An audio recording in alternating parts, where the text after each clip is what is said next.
Forever. Dog.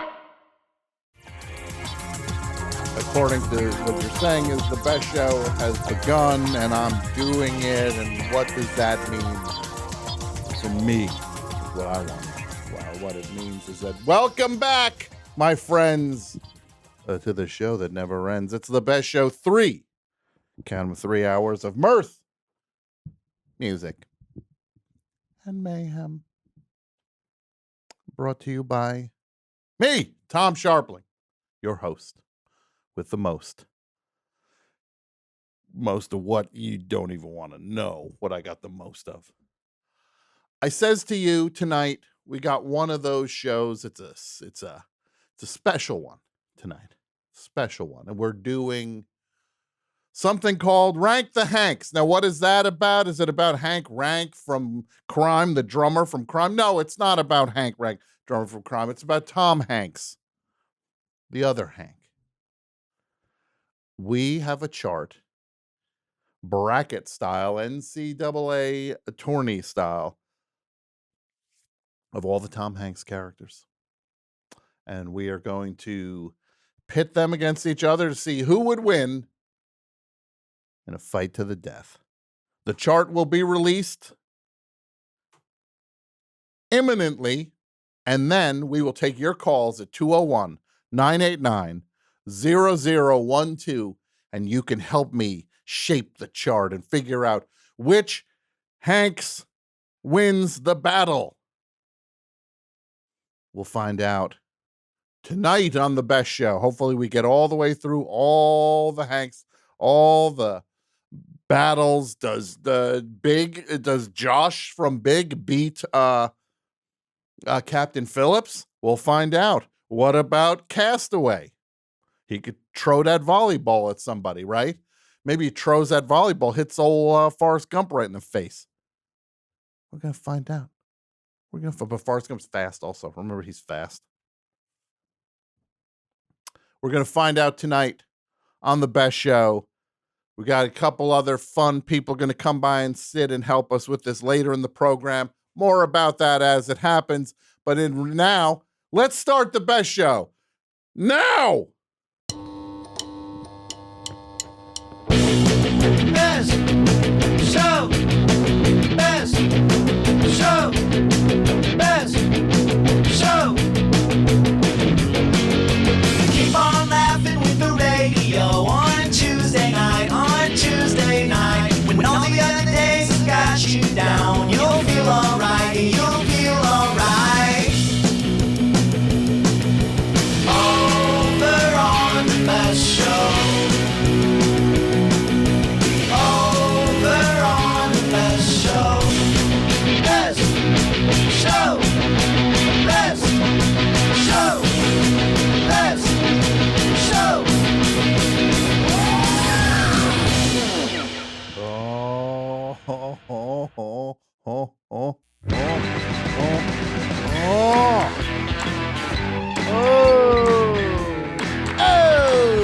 Best show. What's up, everybody? How's everybody doing tonight on the best show? It's Tom back again for 3 hours of what we do best here. And we just heard one of the best bands ever. Human Instinct. From their album Stoned Guitar, Black Sally. That's as good as it gets, my friends. They are from New Zealand, I believe. One of the best New Zealand bands that ain't no New Zealand band you think of when you think of New Zealand bands. So, yeah, that's good stuff. Billy TK, I believe, is the main guitar player in there, and it's some legit guitar heroics. The phone number 201-989-0012. That's the number if you want to be a part of the fun tonight of Rank the Hanks. The tournament chart will be dropped soon, and we will all be able to check it out and thrill to who ranks what where against who and why. Let me start things off. I want to say hi to my my crew. Let's see, who do we got? We got Mike. Mike, you there, Mike? Anybody? Hey, Tom, what's There. going on? Listen to this. Listen to the chipper spirit there. Chipper Jones isn't as chipper as you are there, Mike. And I know why Mike is chipper. Congratulations. Mike is a huge New York Football Giants fan, and they pulled off an unlikely victory this past weekend, defeating the heavily favored Minnesota Vikings. I don't know. Were they that heavily favored? I mean, Mhm. their last game a few weeks ago was kind of close. Well, they won 13 games, though. Doing 13 Yeah. games, Mike. Yeah, that's true. Heavily favored. And who was at home? Who's at home? Yeah, they were home. They were at home. Heavily favored. Yeah. Look at me telling you all about Did you watch the whole gambling and game? betting. I watched the second half of the game. Yeah. Okay. It's exciting. Actually, the first half was more exciting. No, I guess I missed out then. No, Daniel Jones was just, he really is throwing his body around. And I think in the second half, he kind of wised up. And this is what I want. I want you to be the Saquon Barkley of the best show, Mike. Yeah, he had that great play. I don't know if you saw where he scored and you lost him. He Mhm. went low. Mhm. And then next thing you know, he's in the end zone. Mike. Fantastic game for him as well. Yeah. And we'll be right back on Sports Talk 66. Here's a 1-800 Cars for not Kids shouting. commercial. We're a Cars for Kids commercial away from doing sports radio. Now, Mike, congratulations. You deserve now. It's just onward to beat Philadelphia, the Eagles, this Sunday. Is this Sunday? Actually, it's Saturday night. Saturday night. So the Eagles fans have all day Saturday to tune up. That crowd is going to be out of control. They're all going to be in the jail. I have a feeling the stadium will be empty. The jail will be filled with 60,000 people. I was listening to the fan today, Mhm. and they spent all afternoon weighing whether they should go to the game as Giants fan, whether it was too scary for them that their life would be on the line if they would enter Philadelphia. Mike, this is all I'm going to say. A few years ago when I was in New Jersey, I gave, there was a Lana Del Rey concert. She was playing Philadelphia. And I was like, oh, I'm going to go see Lana Del Rey. It's exciting. Finally get to see my favorite. And then I realized there was a freaking Eagles playoff game. It was the year they won the Super Bowl. So they're on a tear. Mm-hmm. The Eagles are playing across the right over there. Yeah, yeah. And I was like, I'm not going anywhere near this. Your life was worth more. My life was worth more than some Eagles fan. First of all, I would have gotten it from both ends. I'm walking through the Eagles parking lot going to, where are you going? Lana Del Rey show. Then I show up at the Lana Del Rey show, an adult male all by myself. Yeah, one for Lana Del Rey, please. I seem like a creep. I say on both ends, I get it. Yeah. So I didn't do it. I stayed home. And look at me now. I wish I went. Mike. Now, congratulations to you, Mike. Who do we do? Pat? Do we have Pat? Is Pat in transit? From what I'm being told? I'm here. Oh, look at this. I'm in the house. I love it. Pat, how are you doing? I'm doing good now. Good. He's doing well now. Thank you, Pat. I appreciate it. And Jason Dudio Gore, the host of The Hawk, is going to be here soon. I believe he was on assignment. He'll be back in the building in Los Angeles, so we'll talk to him later in the show. You excited about this? Rank the Hanks? Oh yeah, this is a great topic, Thank you. we already have almost a full phone bank for it. Thank you. I can't wait. People are ready. When this chart drops, wait till you see this. It's going to be Hanks versus Hanks versus Hanks versus Hanks, and then some. So yeah, so we'll and I'll talk to you both, Pat and Mike. We'll talk to you more about this in a little bit. let me take care of a little business at the top of the show. I want to let everybody know you can listen to the best show over at the Patreon. The Patreon, if you want, there's the Patreon. Hey, everybody, you know the best way to support the best show? It's you go to the Patreon, patreon.com/thebestshow. You give a little bit recurring monthly. You don't even feel it. And you get all this bonus stuff. We just put a new Ask Tom up. There's going to be a 4 Horsemen episode, Best Show 4 Horsemen episode going up later this week. We got new things going up, bonus content you can only get on the Patreon. And you can also get the ad-free version of the best show there too. And you also get the ad-free version of the best show over at Forever Dog Plus, which is foreverdog.plus. And I ask you with peace and love, I say, please make sure you're subscribed to the podcast on your podcast app. You just search the best show with Tom Scharpling and leave a rating and review while you're there. Every little bit helps. And if you want to watch, speaking of YouTube, which I was speaking of earlier today, not actually on the show. Speaking of YouTube, I was talking to somebody at the bus station that I hang out at. I like to hang out at the bus station. I'm a people. I like watching people. I'm a people watcher. I just like to watch people. You ever hear anybody like that? I just like to watch people. Really? Watch you. Watch you. You're up to something, people watcher. You go to youtube.com/bestshow4 and you can watch all sorts of Best Show stuff up there. And then we're on all the socials at Best Show 4 Life, 4. So get a load of that. And and that's it. You go all sorts of ways to participate and help and be a part of the best show. Let's do it to it. And what did I want to talk about? Oh, first things first. Of course, I got a stapler mailed to me to my home last week, 2 weeks ago.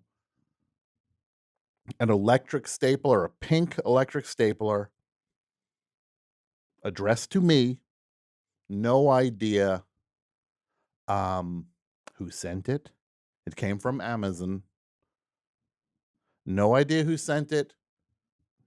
The mystery continues. I don't know who sent me a pink electric stapler. If it was you, anybody listening, if you did it, just tell me so I cannot worry that you get murdered. Also, we're going to be selling some Best Show equipment. I was going to try to put it up last week on Instagram. It's going to go up this week. There's a board. There's some internet, some Wi-Fi stuff, a turntable. Stuff that was in the Best Show studio over the last couple of years that is redundant now, and I'd rather just have it find a nice new home rather than rot in a closet like electronics can do. What else we got to talk about? Oh, yeah, I know. Report card grades. The Best Show. The grades are in. The 2022 report card grades are in for me and the Best Show staff. Mike, are you there? I am. For 2020. Do you remember your grade for 2021 by any chance? No, I don't. Okay, I don't either. Mike, your grade for 2022, A-. A minus. A Okay. minus. A minus. Fair. Yeah. The minus is to keep you hungry. Mm-hmm. Pat? We got Pat. Pat, your grade? No? Yes. Pat? A minus. Thank you. You got an A minus. Mm-hmm. Jason Dudio Gore, do we have him? No? Andrew, engineer Andrew. Hey, Tom. Hey, Andrew, well, first of all, this is your first report card grade. Yes, it sure is. Andrew, an A. Andrew got an A. Oh, thanks, Tom. Mm. Thank you. I gotta wind up the vets. Yeah. Give them some to be a little hungry, but I gotta make Yeah. you feel good with just a straight up A. Yeah. They got an A-, get them a little hungry, get the fire in the Yeah. belly going. I get it. An Yeah. A for you, Well, Andrew. thanks, Tom. Congratulations. And this is like for your first name. And then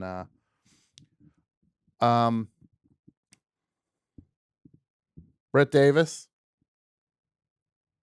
Brett doesn't have a mic unless he wants to pop in the room real quick. Yeah, I'd like to give my son a verbal pat on the back. Your son. This troubles me. This is suddenly we're heading into George Santos territory with AP Mike. Brett Davis, your report card grades in for 2022 on Best Show A. You get an A. And he just walked out. He's not Good happy. job, son. Good job, son. Your papa said, yeah. I prefer daddy. That I don't. And my grade is in D plus. A D plus. It's better than I think I got an F last year. Right? Anybody remember what I got as a report card grade last year? It was either F or D minus. It was a D plus this year. I feel good about that. I'm moving. It shows I'm moving up. I'm gonna tell everybody right now. I told you all last week. If the Best Show, we started the show in 2022 in a very different place than the show ended in 2022.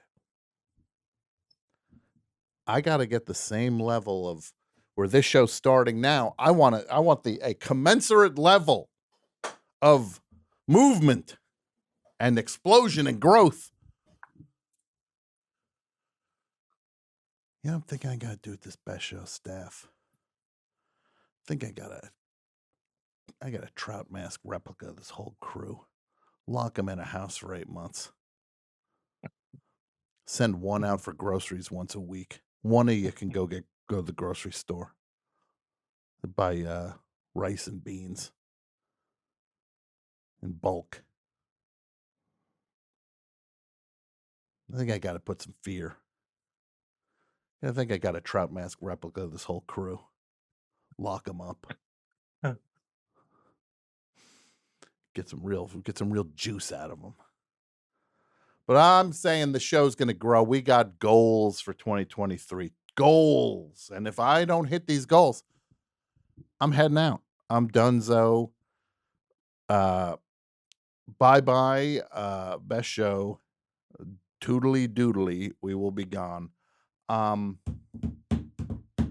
What are some goals for 2023? Here's a big goal for 2023.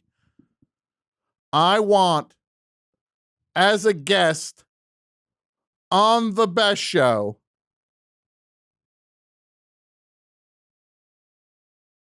I want Lana Del Rey to be a guest on the show. We got to make that happen. 2023. Anybody's got inroads, anybody got connections, want that to happen. Now, people are saying, oh, how are you going to make that happen? I don't know. But we're going to do it. I want to get Lana Del Rey on the show. I'm nice. I'll be I'm a super fan. I'll be extra kind. It will be a great environment for Lana Del Rey to come by and hang out and talk. So I look forward to pursuing that. What are things you want to hear on the show? You can always let me know what you want to hear on the show at 201-989-0012. Should we get into the rank the Hanks? Should we just jump into it? Can we reveal the chart?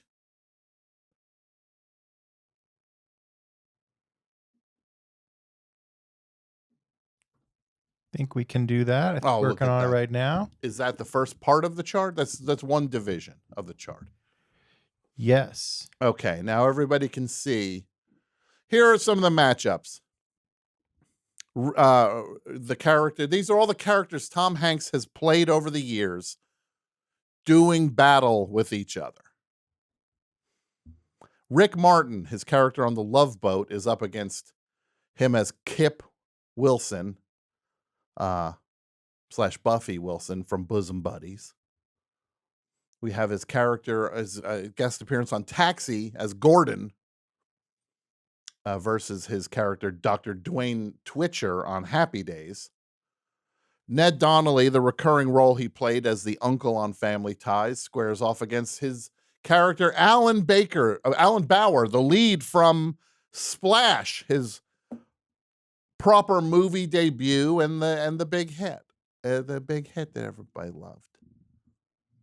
Then Rick Gasco, his character from Bachelor Party from 1984, versus Richard Harlan Drew, the character from The Man with One Red Shoe. Then we have his character from the movie Volunteers, Lawrence Watley Bourne III, squaring off against Walter Fielding Jr. from The Money Pit. Then his character David Basner from Nothing in Common is against David Bradley, the Battle of the Davids from Every Time We Say Goodbye. Then the battle we've all talked about, Detective Pep Streebak from Dragnet squaring off against Stephen Gold from Punchline. And then Josh Baskin, the kid from Big, against Mr. Short-Term Memory for the SNL sketch. That's a 1988 battle for the show. So that's the first bracket. Yeah, I'm just going to take some calls. Let's just get into it. Hello, Best Show. Hey, Tom, what's up? Not a whole lot. To whom am I speaking? It's Dave. This is Dave in Langhorne, Pennsylvania. Dave in Langhorne, Pennsylvania. How are you, Dave? I'm doing great. It's great to talk to you. It's great to talk to you, Dave. So, what do we what play? What now? We had notes. We're sorry. What'd you say? No, don't worry. You just said. So, Dave, Oh gosh. what brought you got something for the topic? We're going to do the battle. Rank the Hanks. Can you see the chart? Do you see the chart over on the Twitch? Let me see if I can see it. I just came back from walking my dog, so hold on 1 second. Well, we got Jason Dudio Gore is in studio now, the host of The Hawk. You might know that he's the host of The Hawk. You don't have to say that every time, but I appreciate it. I do. No, we have to say it. We have to say it contractually. I know you have It is a contract. You know you have to say you don't have to say it every time. Yes, but that's part of the contract. Yes. Your report card grade is for 2022. Yes. A-. Pat also got an A-, and so did Mike. Oh, well, then that's great. Yeah. That feels better. Andrew got an A. It's okay. All right, come. It's because he's new. You got it. I'm trying to help him. You got to do it if he's new. Yeah. And Brett Davis got an A also. He deserves it. I mean, look at this. Look, everybody got an A. Look at that. Everybody got an A. What did you get? A D+. That's good. That's better than last year. Last year I got an F, I believe. Yeah. D+ this year. Dave, are you back? yes, I'm back. What were you doing? Letting your dog out, you said? Well, I was taking him for a walk, and that's when I found out it was bracket style. Yes. I didn't get a chance to see the brackets before. All right. Can you see him now? I was with the dog. What's that now? We do have an open. We have an open? We have an official open for Rank the Hanks.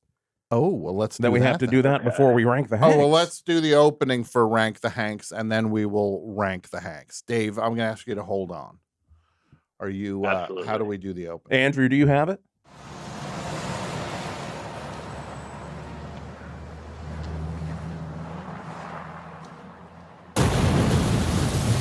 Stupid is, stupid does, sir.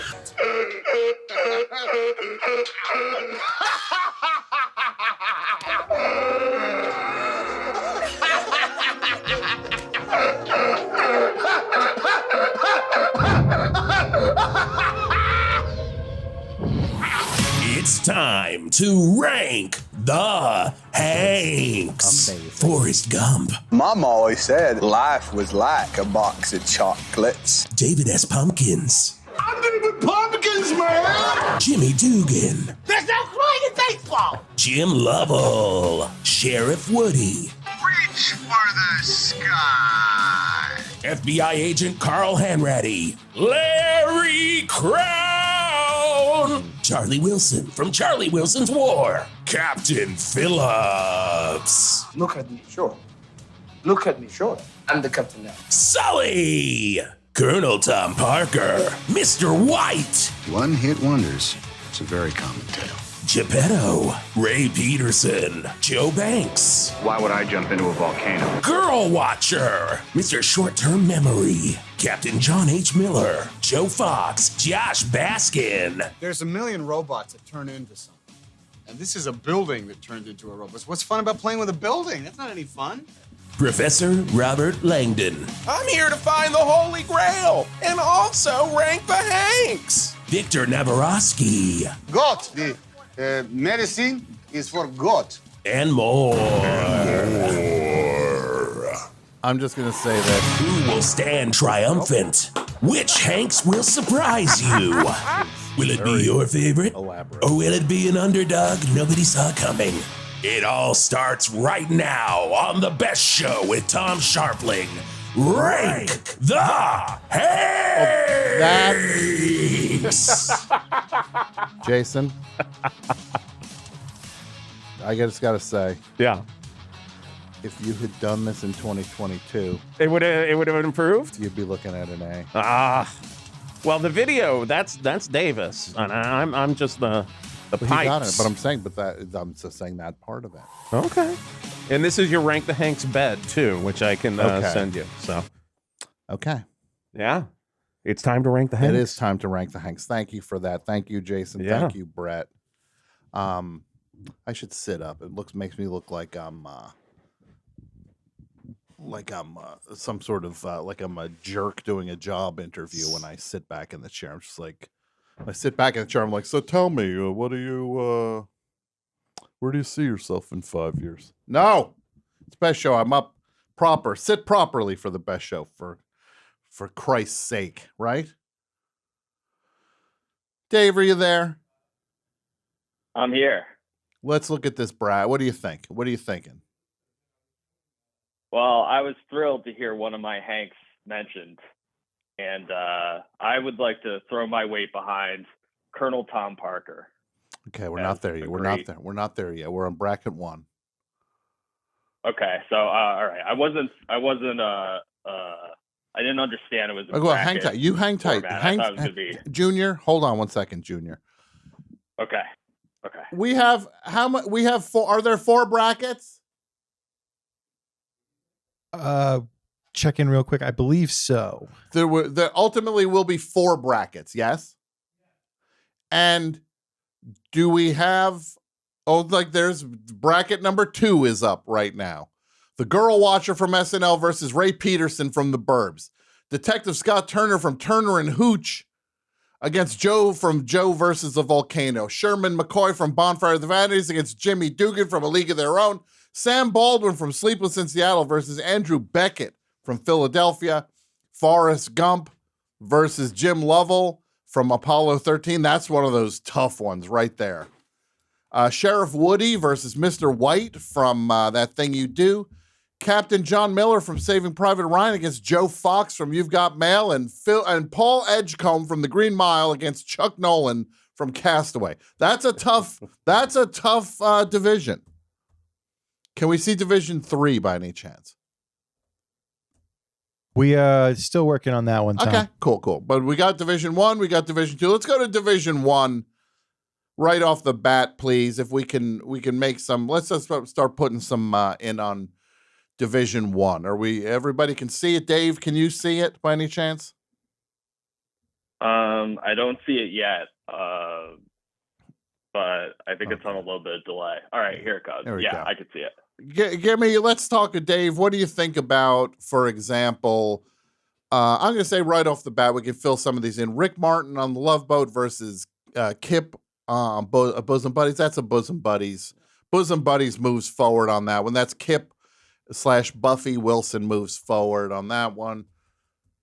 Any thoughts on Dr. Dwayne Twitcher versus Gordon? Happy Days versus Taxi. What do you think? Anything? I've never seen. I didn't know he was ever on Happy Days or Taxi. All right. Well, and I don't know if I've ever seen an episode of Taxi. You don't know if you've ever seen an episode of Taxi? Yeah, I don't think I have. What do you have against Jeff Conaway? I've got nothing. Jeff Conway. I know Tim Conway. I don't know Tim Conway. I got nothing against him. Well, get ready. You ever see the movie Grease? I did, yeah. You ever see Kaniki? Oh, he's Kaniki? Yeah. He's one of the Thunderbirds. Okay. He's one no, of the I definitely. Sleeping Thunderbirds. I'm a fan of his. He's one of the Thunderbirds, for Christ's sake. Yeah. So, no disrespect. Okay. Look, so right off the bat, we got Kip / Buffy Wilson moving out of the first round. Dr. Dwayne Twitcher versus Gordon from Happy Days. That's a coin flip. What are we thinking? Dudio, thoughts? I as a viewer, I'm a Taxi man. You're a Taxi man, so you know what? I'll spot. Let's go with. I don't know what. Let's go with Taxi. Let's go with Taxi. Right on. Then the next round, Ned Donnelly from Family Ties, the uncle who was caught drinking the vanilla extract because he was an alcoholic in the house, in the Keaton house. They caught him drinking the vanilla extract. Which actually was like a tutorial on how to get drunk in your house as a child. That alone is enough to move it forward, but I will have to go with Alan Bauer from Splash. Goes forward in the next round. Then we go Rick Gasco and Dave. You got any other ones here? I'm going to move on and take another call if you don't. I'm sorry. Yeah, I only have Tom Park. Okay, goodbye. It's got Tom Parker. Hey, yes, quite a conundrum. Colonel Tom Parker. Yeah, quite a conundrum. Yeah, the snowman, yes. We want you to sing Jingle Bells, Elvis. Yes, you sing Jingle Bells. Hey, man, I'm not singing Jingle Bells. Yes, you'll sing We Wish You a Merry Christmas. Elvis, sing the Christmas songs, yes? Look, I know that movie. I know biopics have to take some sort of luxury, like artistic license with things. I'm going to say this. I know factually that Colonel Tom Parker did want that 68 special to be Christmas themed. Do I think he was actually dressed in a Christmas sweater walking the halls of NBC when he realized, then when Elvis started singing If I Can Dream? I don't. I think they might have smooshed a couple events together on that one. Okay. Rick Gasco from Bachelor Party against Richard Harlan Drew from Man with One Red Shoe. We got to go with Bachelor Party, moves it forward. Lawrence Watley, born the 3rd, and Volunteers versus Walter Fielding Jr. Let's go to the phone, see if anybody has any thoughts. Hello, Best Show. Hello, Tom. You Hi. did it, you rat bastard. Thank you so much. To whom am I speaking? You're speaking to Jake in St. Paul, Minnesota, east of the Mississippi. Oh, Jake. You, so sorry for the football loss at AP Mike. His gain is your loss, Jake. Grew up near Green Bay and a Packers fan, so mostly on Mike's side. So you, as a Packers fan, are you have bigger fish to fry with that wackadoodle as the quarterback. Yeah, it's been a bit of a downward spiral of character. So yeah, the guy went from the State Farm commercials to selling Alex Jones cream, right? Yeah. Next thing you know, he'll be insulting Greta Thunberg on Twitter or something. Yeah, good times. It is good times. He's really, it's really an amazing legacy to see how Aaron Rodgers is playing out the golden years of his career. Well, Go ahead. We don't want to forget Brett Favre's D pick, so it's just a quarterback thing in Green Bay. Look, But Brett what Favre. about Tom Hanks? Hey, you lay off Brett Favre. I'm telling you right now. He believes that there should be a giant stadium for women's volleyball in Mississippi, and he should get a little bit of that. He should get a taste of the money on that, if you know what I mean. He should just get a taste. Better than building a water plant in Jackson. I got to think. I think Brett Favre. I think we're going to see. There's going to be a period where Brett Favre is going to be. He's not going to be wearing Packers green. He's going to be wearing prison orange. Fingers crossed. Fingers crossed. Wonder if he'll get on his orange jumpsuit, if he'll get like Favre on the back. What number was he as a player? 4, I think. 4. Okay. Which is what he gets. He's going to get 4 to 8 years in jail. So he should probably go with the 4. He should have 4-8 on the back of his uniform, on the back of his jumpsuit. So what do you got for this, Jake? What do you got for this? Do you have the bracket back up? I mean, We have Division 1 is up on the board. Division 1 is up on the screen right now. Okay, I'm seeing it right now. And where are we at? I mean, We got the first 4. The dark horse of Robin Wheeler. Jake, it's no rush. It's no rush. We got 4 of them. We got 4 of them answered.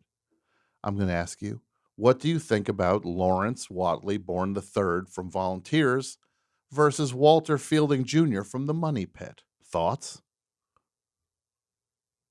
I don't know much about either character. All right. Then let's move on to one you might know. Josh Baskin from Big versus Mr. Short-Term Memory from Saturday Night Live. Got to be the guy from Big. It's right there in the name. I think so, because I think he can go big. He can, that's an advantage in a fight. Because also, we need to describe the fights with some of these, too. Yeah. Look, can I describe a fight with Rick Martin versus Kip Wilson? Not really. Not exactly his most dynamic characters. But Alan Bauer from Splash went through all sorts of stuff to get that mermaid out of there. He's got some fight in him. Rick Gasco from Bachelor Party put together a pretty crazy bachelor party. They had everything going on at that thing. You couldn't make a movie like that these days. I tell you couldn't make a movie like that. I tell you couldn't make that movie these days. Oh, we got Bill Burr in here? You can't make that movie these days. You couldn't make that movie. So, okay. Josh Baskin has that little kid thing where he can be a little kid but he's got adult strength. Of course he's going to beat Mr. Short-Term Memory. Josh Baskin murders Mr. Short-Term Memory. The last thing Mr. Short-Term Memory remembers is that he just got piano stomped by a full-grown adult playing chopsticks or whatever song he was playing. Dun dun dun dun dun dun dun dun. What song is that? Dun, dun, dun. Heart and Soul. Heart and Soul. Yeah. So Josh Baskin moves forward. Jake, any thoughts on Detective Pep Strebeck from Dragnet versus Stephen Goldie, stand-up comedy veteran in the movie Punchline? Comedians over cops every time. Comedians over cops. Except, a couple instances. But yeah, for the most part, Steve Gold going for it. Look, the reality is the Dragnet cop would shoot the stand-up comic and then throw a knife down next to him and say, he came at me. He'd have that kind of like that, what do you call that when you have those throwdown weapons? Yeah. Throw down a little bit of the old Bolivian marching powder and a switchblade next to the person. But Everybody knows in 2023, no one plays dirtier than a stand-up comic. They'll do whatever it takes. If they made Punchline in 2023. Oh, they couldn't make Punchline. They couldn't make Punchline. But would it be like Legion of Skanks? Yeah, you take that to the Hawk, buddy. I don't want none of that heat coming my way. Pat or Mike, any thoughts? Any thoughts? A cop versus a stand-up comic? I think the comic. You think he'd win, Stephen Gold? Yeah, but I don't know. I mean, Pep was kind of like fun. Yeah, I mean, he was kind of like a comic. Pep was. And then they dealt with the pagans and all that stuff in the pit. Yeah. I haven't seen either of these movies. I thought you considered yourself a cinemaphile. I have huge gaps. I mean, yeah, I'm looking at some of these movies. I know. Huge gaps in my Tom Hanks. Mike, do you know filmography? Do you know what the Criterion Closet is? Do you know what that is? Yeah. Well, there's something also called the Criterion Toilet, and you can check a lot of these movies out. These are Criterion Toilet movies. We're going That's a good question now. What's that? Is there a Criterion Tom Hanks movie? Is there a Criterion Tom Hanks, Mike? Are you saying that is there one already in it or one that should be in it? I think that there should be one for Mazes and Monsters. You're saying Mazes and Monsters, the Dungeons and Dragons TV movie, the Dungeons and Dragons fear driver of a. It's always the film that you least suspect, and that would be this for Tom Hanks. Yeah, I don't know if I'm not sure if that character's up here, Pat. I'd say Philadelphia would probably be in Criterion. Could be Jonathan Demme. Could be there. Maybe. Okay. I mean, he was do the research. Yeah, he also played Buffalo Bill in Silence of the Lambs, which I know is in the Criterion Collection. Wait, no, that was not him. We're going to move forward. Stephen Gold from Punchline takes that round. And then right off because stand-up comics are like cockroaches. They survive somehow. Then we get to David Basner from Nothing in Common, who was playing an ad executive in that movie. That was a movie where Jackie Gleason was his father, directed by Gary Marshall. Theme music by anyone? Anyone?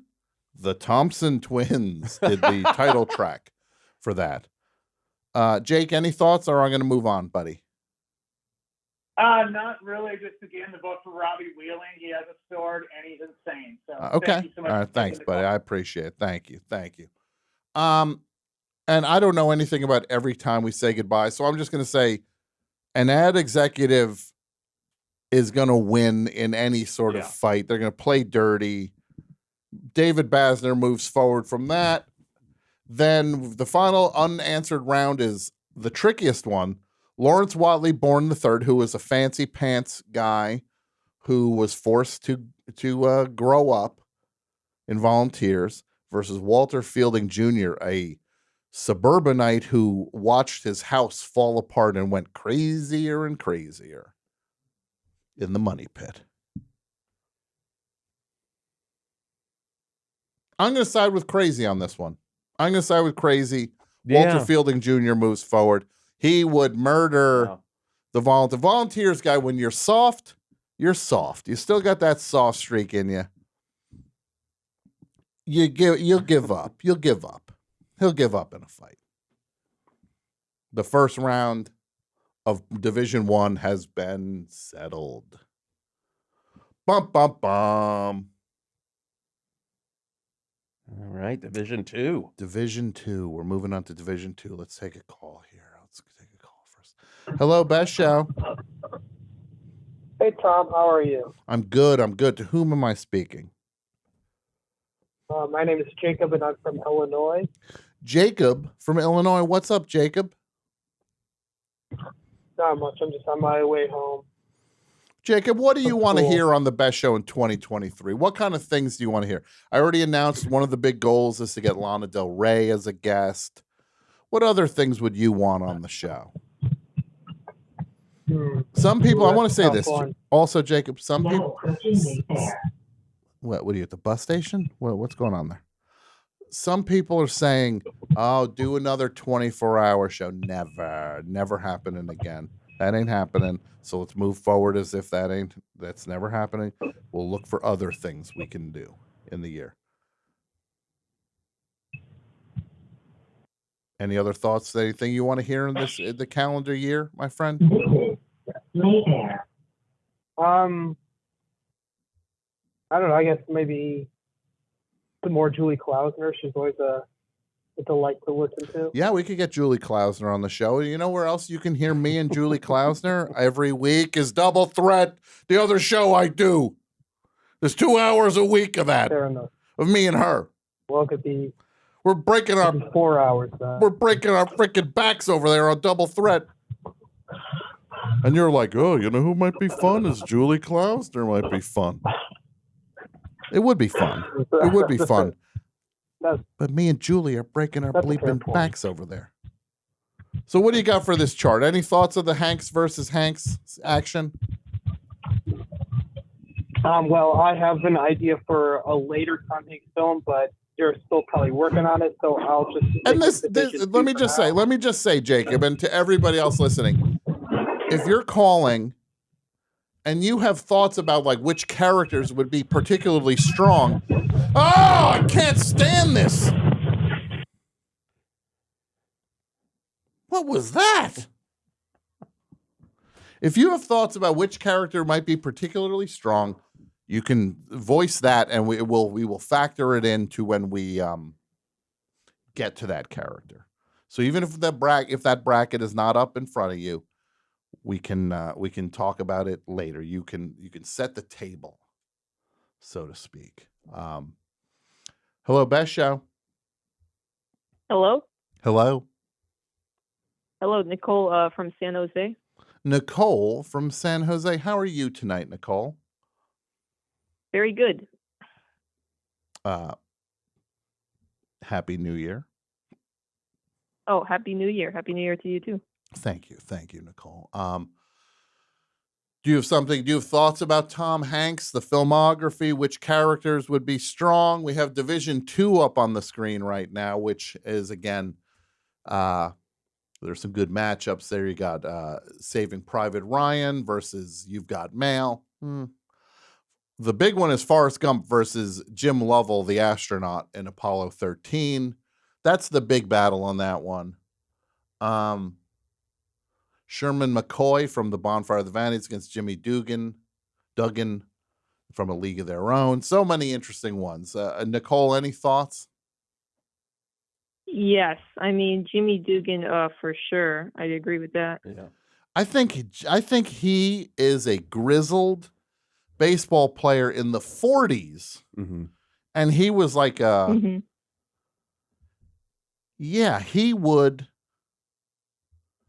he's going to beat some wishy-washy lawyer like Sherman McCoy. He's also an old drunk too, and like ready to fight. He's ready to fight. So I think nothing to lose. He would probably take a bat and pummel Sherman McCoy into a pile of goo. Jimmy Duggan, right there. And it's somebody. Are you entering these? Who's entering these? Oh, I'm telling Davis as great. we go. Thank you so much. Thank you. All right, that's a good one, Nicole. Any other thoughts? Jim Lovell for Apollo 13, I think, could win. But the thing is, Forrest Gump, he's fast. He's a combat veteran. He's got the same skill set that Jim Lovell has. They both went through, I'm assuming Jim Lovell went through some degree of, probably through the Air Force to become an astronaut. They both have the same back history. Forrest Gump's also fast.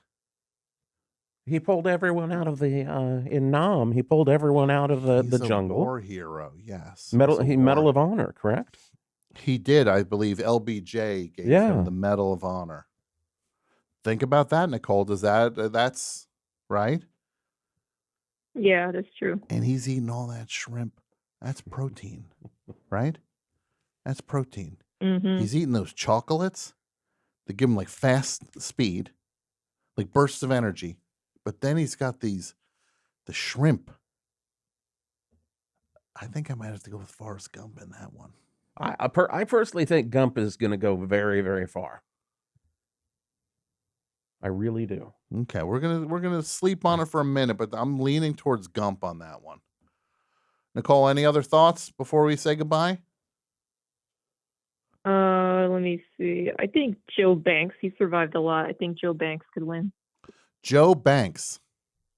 Where are we at with Joe Banks from Joe versus the Volcano? That is Joe Banks is that is somebody who was challenged by the world and survived. That's what you're saying, right? Yes. This dude literally fought a bleeping volcano against Turner and Hooch. Yeah. When Tom Hanks plays a cop, they're usually like kind of like quirky. At this point in his career, the cops are all like wacky. They're wacky, silly cops. But what if there was a dark side to Hooch that we're just not familiar with? That he could just sick on Hooch ain't. Joe? That's true. I think we would have to say, just like Ant-Man, and from what I was told, we're going to have director Peyton Reed on the show in the next couple weeks to talk about Ant-Man and the Wasp, Quantumania, the movie I was unceremoniously cut out of. Comes out in February. We'll have him on to talk about that. God knows why, but we will. Just like Ant-Man can control the ants and Aquaman can control the fishes, you got Turner can control Hooch. Yeah. But the whole thing is, I ain't seen Hooch bite nobody. On camera, that we know of. Well, what am I doing here? Off camera stuff? Off camera stuff could play into Hooch this. is Hooch is a lovable dog. That's what I'm saying. He's a nice dog. Until he gets the right command. So you think when Turner goes, Mike, what do you think about this? Pat, help me out here. I've never seen Turner Hooch. Okay. But I think we gotta lay off of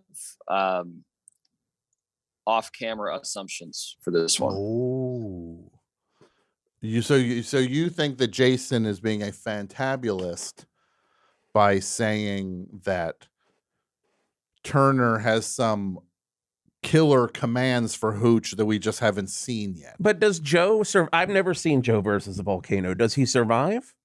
He jumps in. Is that the end of the movie? Pat, tell him what the end of Joe versus the Volcano is. He jumps in the volcano. Uh-huh. And then he kind of becomes part of this world down there.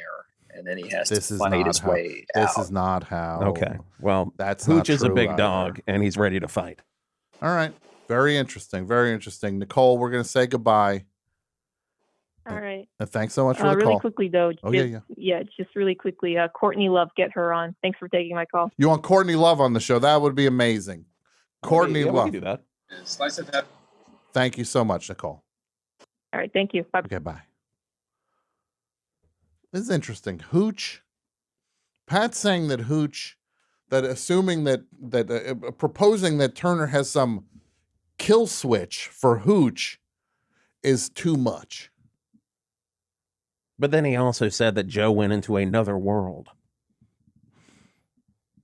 Maybe I'm getting two volcanoes mixed up with that, but no, I think for anyone listening and the callers, we need to assume that the filmography stands as Sure. So the Lay you're of the Lost. gotcha. So you're saying, Pat, and this All is a right. fair point. All You're right. saying what's on screen defines That's our canon's defines the canon. character. Yeah. Sure.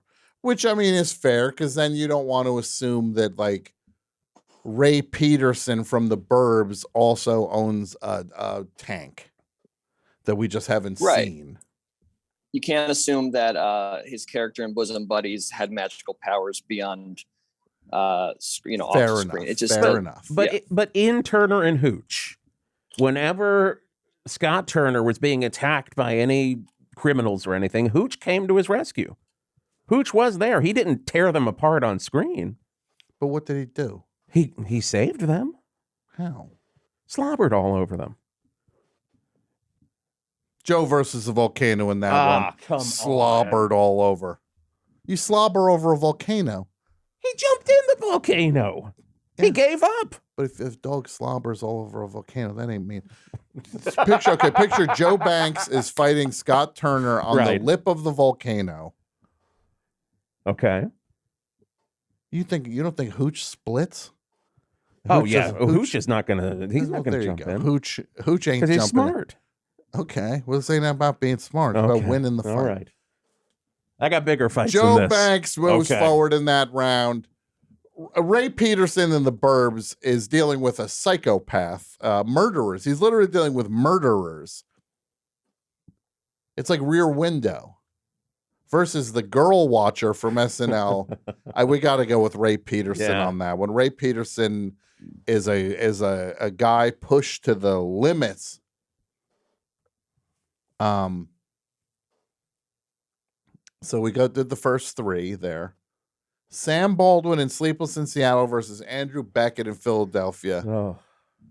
I'm going with Andrew Beckett on that one. Sleepless in Seattle. What was he in that one? He was a dad whose wife had recently passed away. Mm-hmm. His son calls in to a call-in show to basically say, "Hey, somebody get my dad a date." He's not going. But then he travels across the country. Okay. He traveled across the country. And as far as I know, Andrew just stayed in Philadelphia. Andrew's got a lot of fight. He does have a lot of fight. We're going. Andrew Beckett moves forward and a Springsteen song and a Neil Young song. So, yes. Yeah. I think we got to give it to anybody named Andrew from Philadelphia should always win. Well, that's Andrew from Philadelphia is saying that. And big battle, Mike. Andrew is from Philadelphia.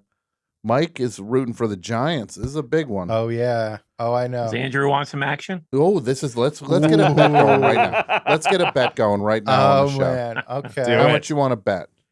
I'll leave that up to Mike, and I'll see if I can swing it.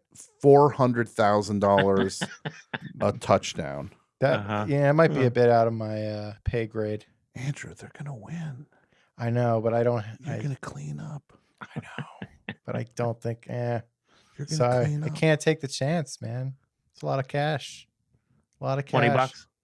$20. $20 is great. $20. Make it interesting. Make it interesting. $20. A $20 bet. I love it. A $20 bet. Make it interesting. AP Mike. Or what about this? What if each of you, it's $20 plus the other person writes a paragraph that the other one has to read on the air?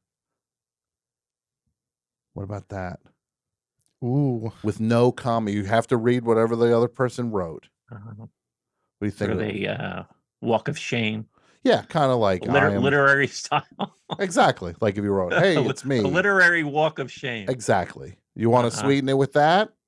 Yeah, all right. Be fun. Okay, Yeah. that's what the bet. Now the bet's on, and this is just straight up winners, losers, no points. Yeah. No point. Yeah. Okay. All right. I like this. All right. I like it too. Cool. All right, and let's see. We're looking at the chart now. Sheriff Woody from Toy Story versus Mr. White, the record executive from That Thing You Do. Look, everybody loves Woody. He's a cowboy.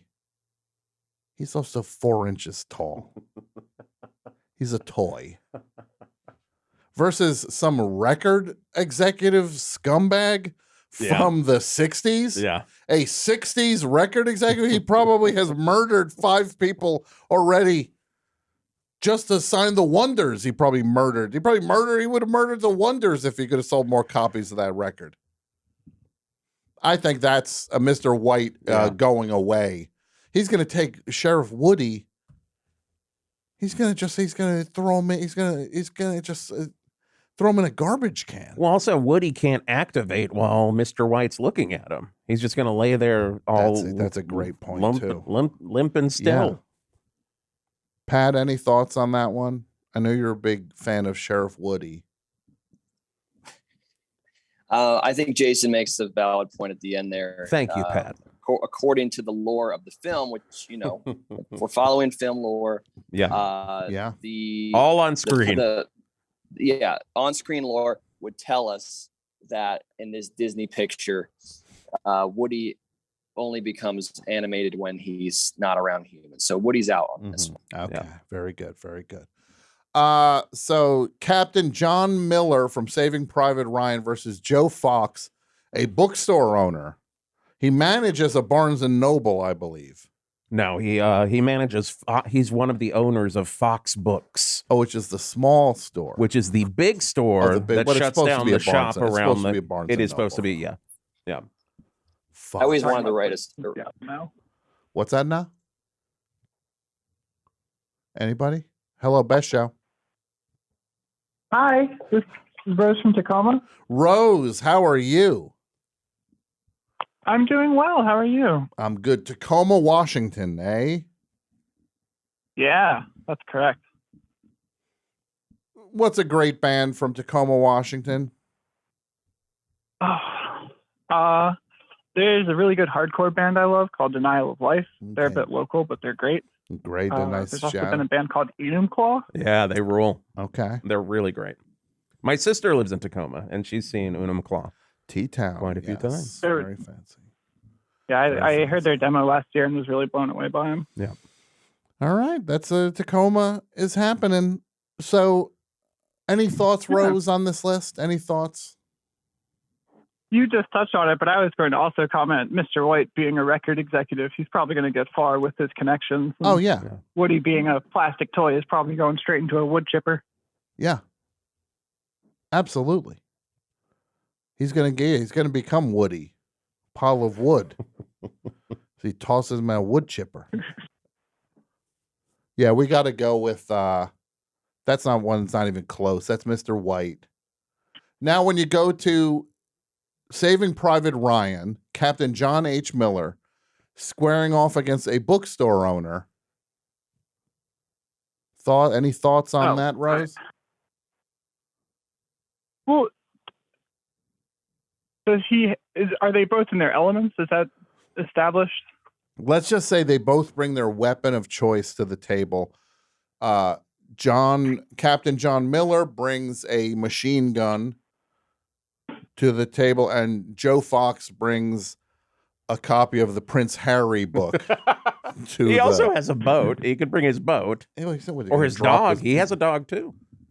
Brinkley. What do you think dogs are? I think they are weapons in this situation. And every other situation. My dog is a weapon. Well, first of all, I've met your dog. Your dog ain't no weapon unless you're the one. Unless you're throwing Hans at somebody. Yeah. Well, Hans ain't no weapon. Well, we'll see. Will we? We'll see. We'll see. That's all I got to say. I'm glad to see. Yeah, I think that one is not even close. Yeah. I think the U.S. Army captain mows down the bookstore owner, who will just be like, "We got cat calendars." Yeah, that's Captain John H. Miller going away. Paul Edgecombe from The Green Mile against Chuck Noland from Castaway. That's a tricky one. A prison guard versus the guy Chuck Noland, who learned how to stay alive on that island. A nightstick versus a volleyball. Thoughts? Well, I think it's got to go to the Castaway. Yeah. He's got to have MacGyver skills going on. Mike, He's going to build any weapon. Mike, Pat, any thoughts here? Rose is saying we got to go with Castaway. Castaway was on my top pick when I thought of this topic. Okay. Yeah. When you first brought it up today or yesterday rather, I was like that that's at the top of my list for anyone. Yeah, he's a survivor. He knows how to stay alive. Also, before the island, when he was working for FedEx, like he was very methodical. Like he was always, and so that part's going to be there along with the madness of the island. There's an intelligence at work. Yes. Mike, have you seen either of these movies? I have seen them. Which one has the one with the guy opens his mouth and butterflies come out? That Green That Mile? would be the Green Mile. Yeah. Yeah. I don't like that guy. I'm gonna go with Castaway as well. So I think this one is clear. There we go. Castaway moves forward in that round, which leaves us just with the biggie: Forrest Gump versus Jim Lovell. An astronaut versus Forrest Gump. I gotta say, I think Forrest Gump wins this one. I think it's Gump. Yeah, Forrest Gump's crafty. Gotta be Gump. Forrest Gump's crafty. They I'm going Gump. You're going Gump. Let's go Gump. We're going Gump on that one. That's Division 2. First round of Division 2 has been answered. There's a typo in Forrest Gump. Hey, Davis, your dad said there's a typo. Oh, look at this. Yeah, now you know it feels. I write a freaking book, and Mike goes, "Yeah, you know, it's a typo on page 140." Tom, what did you think? What did you think of the book? Well, I do think there's a typo on page 140. Fix it. and then I'll tell you. Yeah. This is Mike is like, you know, the best part of this thing. I hope this whole list works out to where the final thing is Forrest Gump fighting Walt Disney, which is there's a very possible thing that Saving Mr. Banks, Walt Disney, could be in about, or it could be Larry Crown versus the guy from Bachelor Party. Okay, so that's the first two divisions are taken care of. Now we go to Division 3. Gonna run through these. And I do want to say, Brett Davis, you killed it on this. Amazing. The pictures of Tom Hanks age with each respective bracket. Here's where we start. Michael Sullivan Jr. Oh, this is a good one. Ooh. Michael Sullivan Jr., the mob guy from Road to Perdition versus FBI agent Carl Hanratty from Catch Me If You Can. That's a good one. Then Abraham Lincoln from Freedom, A Story of Us, against Professor G.H. Dorr from the Coen Brothers Lady Killers movie, renowned as one of their best movies, if not the best Coen Brothers movie. This is one I think is a sleeper. Victor Navorsky from The Terminal against the conductor from the Polar Express. I've got Victor very high on my list. Okay, then we have Scrooge from the Polar Express against Santa Claus. This is horrifying because he plays multiple characters in the Polar Express. Then the next round, this is another tough one. Professor Robert Langdon from the Da Vinci Code against Charlie Wilson from Charlie Wilson's War. Another tough one. Mr. Gable from The Great Buck Howard against Larry Crown, the titular character from Larry Crown. Then Thomas Schell Jr. from Extremely Loud and Incredibly Close, which I never saw, against Dr. Henry Goose from Cloud Atlas. And the final matchup of Division 3, the hotel manager from Cloud Atlas versus Isaac Sachs from Cloud Atlas. He played multiple characters in Polar Express and Cloud Atlas, so those are represented. Very similar movies. Yeah, very similar movies. Initial thoughts here? Look, I just got to say right off the bat, Santa Claus beats Scrooge. Santa Claus ain't losing no fights to Scrooge. Santa Claus might win this whole thing just because he's Santa Claus. That top one's really tough. A mob guy versus the crafty, clever FBI agent who caught He caught him. He caught him. He said, "Catch me if you can," and he said, And "I he's- caught you." I'll see you in France. And then he said, "I caught you." Yeah. Now you're going to the can jail. That was the That final. was my line in the favorite movie. line. That was the my favorite final line from in the the movie.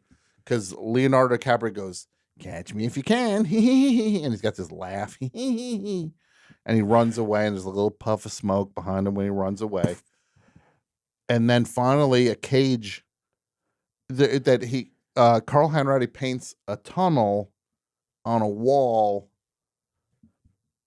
and then Catch Me If You Can runs through it. And he's like, "I just painted this freaking thing. How'd you run through it?" Then he tries to run through it and just hits the wall. Then he eventually sets a giant mouse trap up, and the kid from Catch Me If You Can likes cheese so much he gets caught in the mouse trap. And He's he real goes, hungry. He's been working that he's been printing running. press in He's been France running forever. for so long. He finally catches him, and he goes, "Catch me if you can, eh? I caught you. I can catch you. I did catch you. Now you're the one going to the can, aka jail." Directed by Steven Spielberg. Correct. Yeah, this is maybe the best episode of The Best Show that's ever happened. I just want to say that right. I kind of agree. That's a tough one, man. What do you feel in your gut?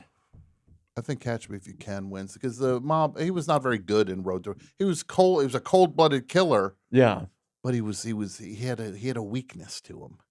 His humanity got the best of him. Yeah, if I remember correctly. I saw the movie once. And I saw thought it. it sucked. I owned it on DVD, but I only saw it once. You ever see that movie, Mike?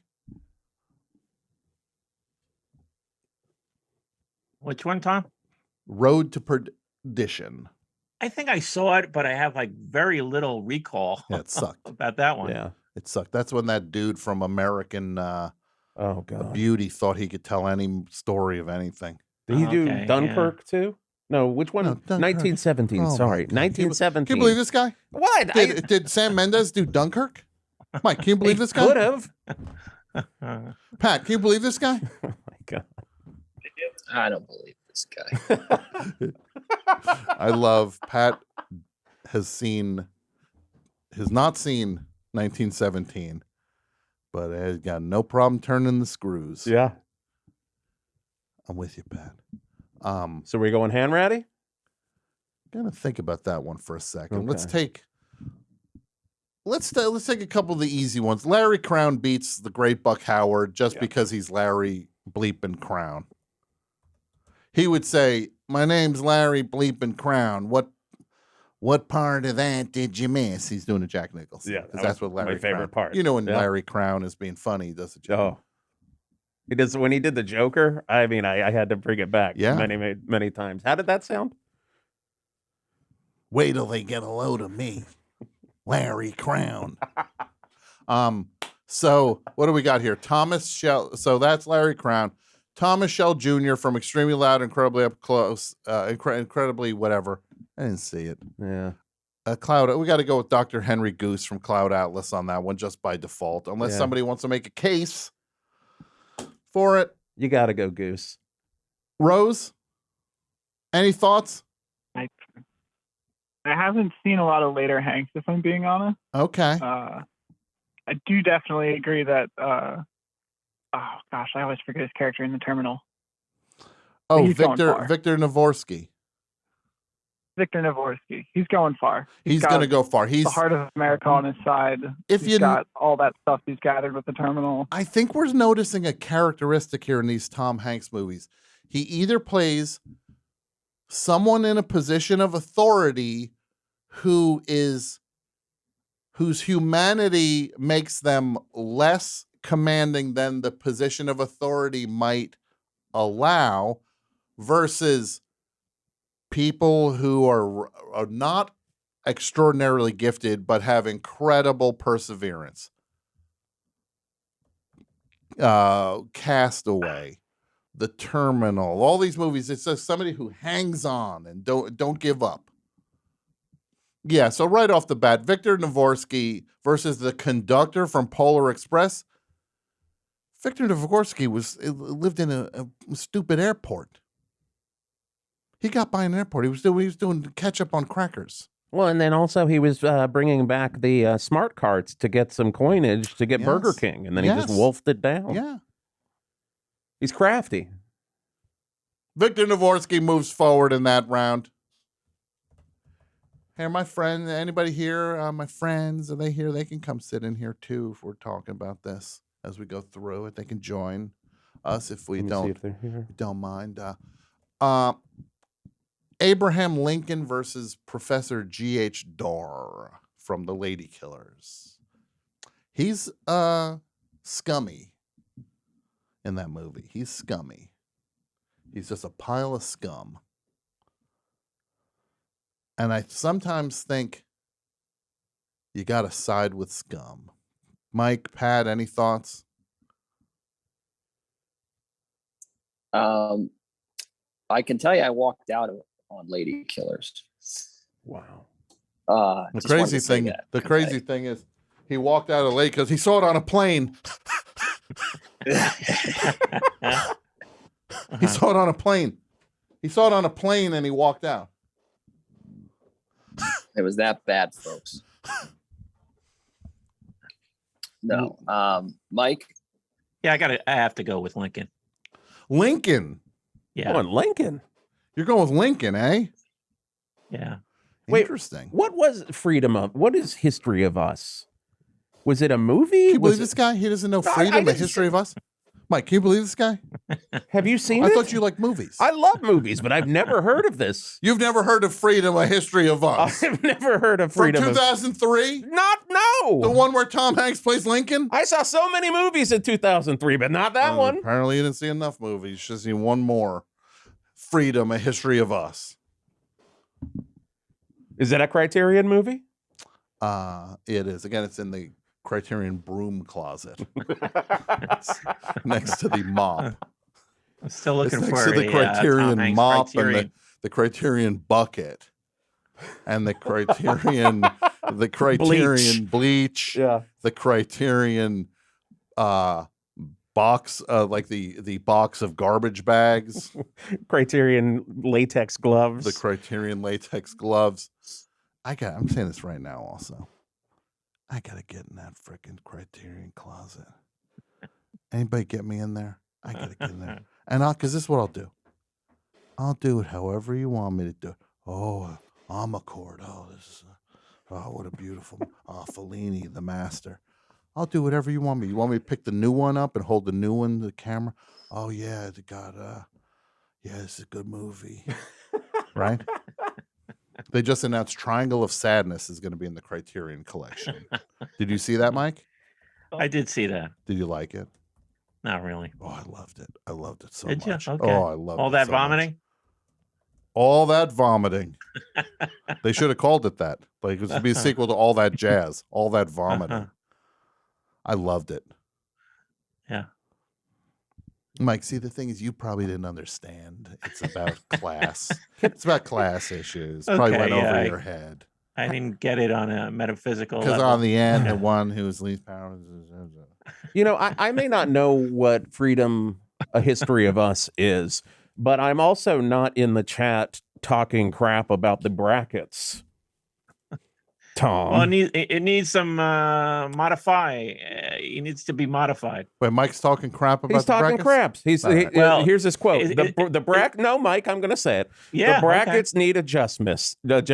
It's only showing one winner for two contests. Right.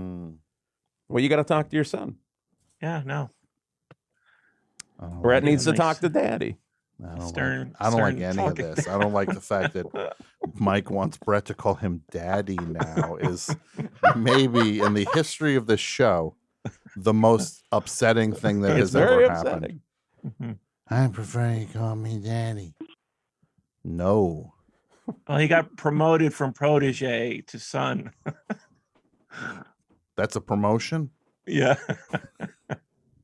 All right. Well, look, Mike. Lay off. Everybody's working very hard, Mike. Mike's he's an exacting taskmaster. I wrote a book. It was the hardest thing I ever did. First thing Mike said, yeah, there's 2 typos in it. Yeah, 4 out of 5. Yeah. All right. Rose, thank you for the call. Thank you so much. Have a good night. You too. Happy New Year. Happy New Year to Rose. Let's go. So we're looking at the chart right now. Some people are saying, Mike is saying Abraham Lincoln. I wish Jason could properly weigh in on it, but he hasn't seen I don't have the Freedom, experience. History of Yeah, Us. God. I mean, put it in my Can I ask you a queue. question? Have you ever seen Star Wars? He's not sure. No, I don't think I Okay, well, have. that's not much of a surprise. I was too busy watching Charlie Wilson's War. Yeah, well, that is a great movie. And all right, we're going to sleep on that second one there. Terminal moves forward. Santa Claus beats Scrooge.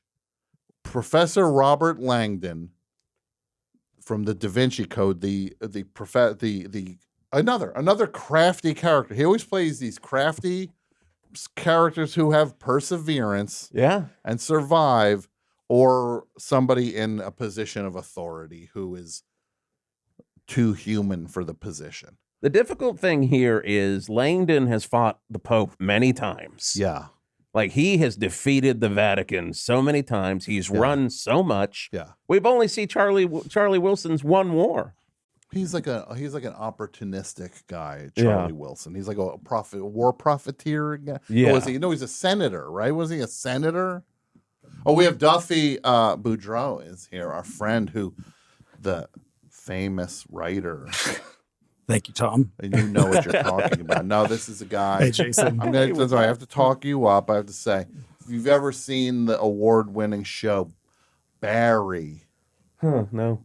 Oh, okay. Well, you should watch I got Freedom. I got a lot on my list. History of Us, and then put Barry on the queue after Putting that. it in here.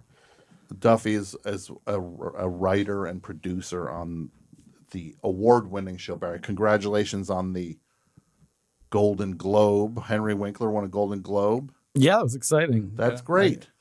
Very happy for him. Fonzie. Yeah. The Fonz, yeah. He's it's a trip. It's nice to see him work again. He stopped in 81 when Happy Days wrapped up, and 38 years later, you guys threw him a bone. He's one of the he became an institution. Isn't it crazy? He just is like he's like one of those all timers now that he just kept delivering over and over. Where so many of these sitcom people, they don't get it back out from under the sitcom. But now he's an institution. He's winning awards. It's great to see. It gives me hope for the future. I've never won anything, Duffy. I've never been nominated for anything. I've never won anything. Were you at the Golden Globes? I didn't go to the Golden Globes. You didn't go? No, I think. Have you been to the Emmys? I did go to the Emmys, yeah. Are you just... You say it like it's you say it like it's the most like, did you rake the leaves? No. You're like, yeah, I did rake the leaves. No. Yeah, I went to the Emmys. No, it's. Do you have any thoughts about this bracket? I do. I was going to weigh in on the. All right. I'm kind of with Jason on this whole Robert Langdon thing. I mean, we have to keep in mind he did fight the Pope. He fought the Illuminati in the second movie. Yeah. And then the third movie, Inferno, which I'd forgotten about, is actually about a government virus. That's right. Ooh. So I think Langdon he kept it contained. Yeah. I think Langdon's got to go deeper into this thing because he's taken on every. Yeah, that's fair. Big. Langdon could go the whole way, guys. That's all I'm going to say. All right, look, of course, this guy, I'm assuming I didn't see these Da Vinci Code movies because I love the book so much, and I just you say that as a joke, but I do. Mess with the imagery from the books. I just have very specific images in my mind. Have you seen Langdon's hair in the movies? Yes, that I was have. special. Yeah, that alone moves him forward in the violence category. So he fought like Ratzinger. Yeah. Right. Yeah. And that Pope, that dude had to like click it down to look demonic. Look, I just want to say seriously though, but God rest his soul. Rest in power. Rest in power. Disgraced Pope, the Hitler Youth Pope, Ratzinger. He had rat in his name. He had like a cartoonishly German accent too. It was Yeah. He couldn't have been a worse representative. Yeah, Now we have a Pope bad. who's like a big soccer fan and Yeah, you that know, just guy loves hanging out with everyone. Yeah, he just loves to chill. Yeah. he gives me some like Poochie vibes from like The Simpsons. This new pope for the last bunch of years gives off. He gives very, very aggressive Poochie vibes where he's just like, "Hey dudes, I'm a cool pope. What's going on? I like soft serve ice cream. Anyone spark one yet? Yeah. Hey, you guys like televisions? Oh, sure, I guess. I like televisions too. Yeah, we got to go with Langdon moves forward. So it's going to be Robert Langdon versus Larry Crown. Wow. Hotel manager from Cloud Atlas versus Isaac Sachs from Cloud Atlas. What do we think of Cloud Atlas? I did not see Cloud Atlas. It's my Freedom, A History of Us. Is Isaac Sachs the one with the really good goatee? Who's the one with That's not him. What's the name of this guy? What is that guy? Is that Dr. Henry Goose with the goatee?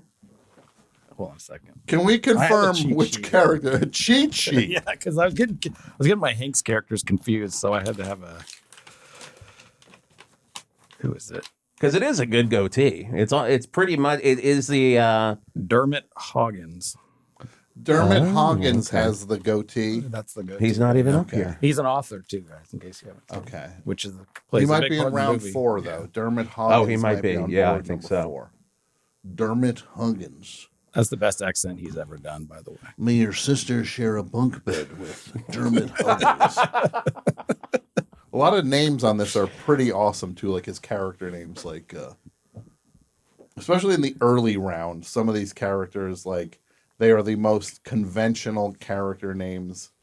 Let me find a couple of them from the very early ones, like Ned Donnelly, Rick Gasco. That's a great name. David Basner. Rick Gasco's a name you think would come up on the Hawk, Jason. Yeah, it is a very Hawk a very name. classic Yes. rock name. Not really enough of the Hawk. Sorry. Josh Baskin. Okay, so let's see what's left to be settled here. Navorsky versus Santa Claus. And then I think we got to go with Hanratty over Sullivan in the top round. I know Road to Perdition. I know he's a killer, but he's like he's soft though. He's got a humanity that betrays him. I think there's an argument to be made though that Hanratty's one of the worst cops ever though, because there's a scene in that movie where he enters the hotel room, catches Leo, and then Leo says, "Oh, I'm a cop too," and he goes, "Okay," and he lets him go. And he like pulled out like a green and he hands him lantern. a wallet with just a bunch of labels jammed. Yeah, That's right. And then he was saying he was like the name of the Green Lantern, right? What's he saying? That's right. He's like, yeah, it's me. Yeah, I'm Barry Evans, or whatever his name is. Detective Barry Evans. All wrong, yeah. He's also not doing a great Boston accent also on that one. Tom Hanks. But also, although that Boston accent is pretty, he could use that he could weaponize that Boston accent he was doing in Hanratty also has the muscle of the FBI behind him, because in every situation, he always had men that were coming right behind. In France, the cars just came right up when he didn't believe if him. we were going to give Hooch to Turner, right, we do have to give the FBI to goofballs to Hanratty. The goofballs. That's a fair point. I think we got to go. I think Hanratty would catch Michael Sullivan Jr. in a hotel room, be like, "I'm looking for Michael Sullivan Jr." And like it goes in, he's like, "Yeah, he just left 5 minutes ago. You want a Coca-Cola? You want some phosphate, cherry phosphate?" And you distract him, and then the FBI guys would show up, and then they would mow down Michael Sullivan Jr. We got to go with Hanratty. Move him forward. Hanratty versus Lincoln, and we'll go with Lincoln in the thing because he's Lincoln. Yeah, this one is, and then we got Langdon versus Larry Crown. We got to clear up this. We're going Henry Goose there, right? We're going Dr. Henry we went Goose with from Goose. Cloud Atlas, and then I don't know about that bottom one. I don't know who goes in that bottom one. Let me take a quick call here. Hello, Best Show. Hey, it's Connor Ratliff. Oh my goodness, it's Connor Ratliff. This is the esteemed comedian, broadcaster, performer, star of the George Lucas talk show. I'm sorry to pull the curtain back on it, but No, I don't commit to that bit except when I'm doing the show. Gotcha. Yeah. It's so now, Connor, you are known as somebody who is very familiar with the works of Tom Hanks. Yes, I haven't seen everything, but I've seen most of it, including some of the obscure stuff. You did a podcast called Dead Eyes. Which the short version of it is it's about me getting fired by Tom Hanks from Band of Brothers because he said I had dead eyes. Yeah. Yeah. And you fought but back. we worked it all out. We had a great conversation, and we sorted it all out, and we're pals. Sure. And, Which I'm but hoping. I'm hoping to be pals with him too after tonight. I think After I'm this gonna bracket, yeah. I'm gonna buy a typewriter because I know he likes typewriters. I'm gonna bring one of them over to his house. I'm gonna bring him a Red Hot Chili Peppers CD because I remember on Saturday Night Live when he went, once again, Red Hot Chili Peppers.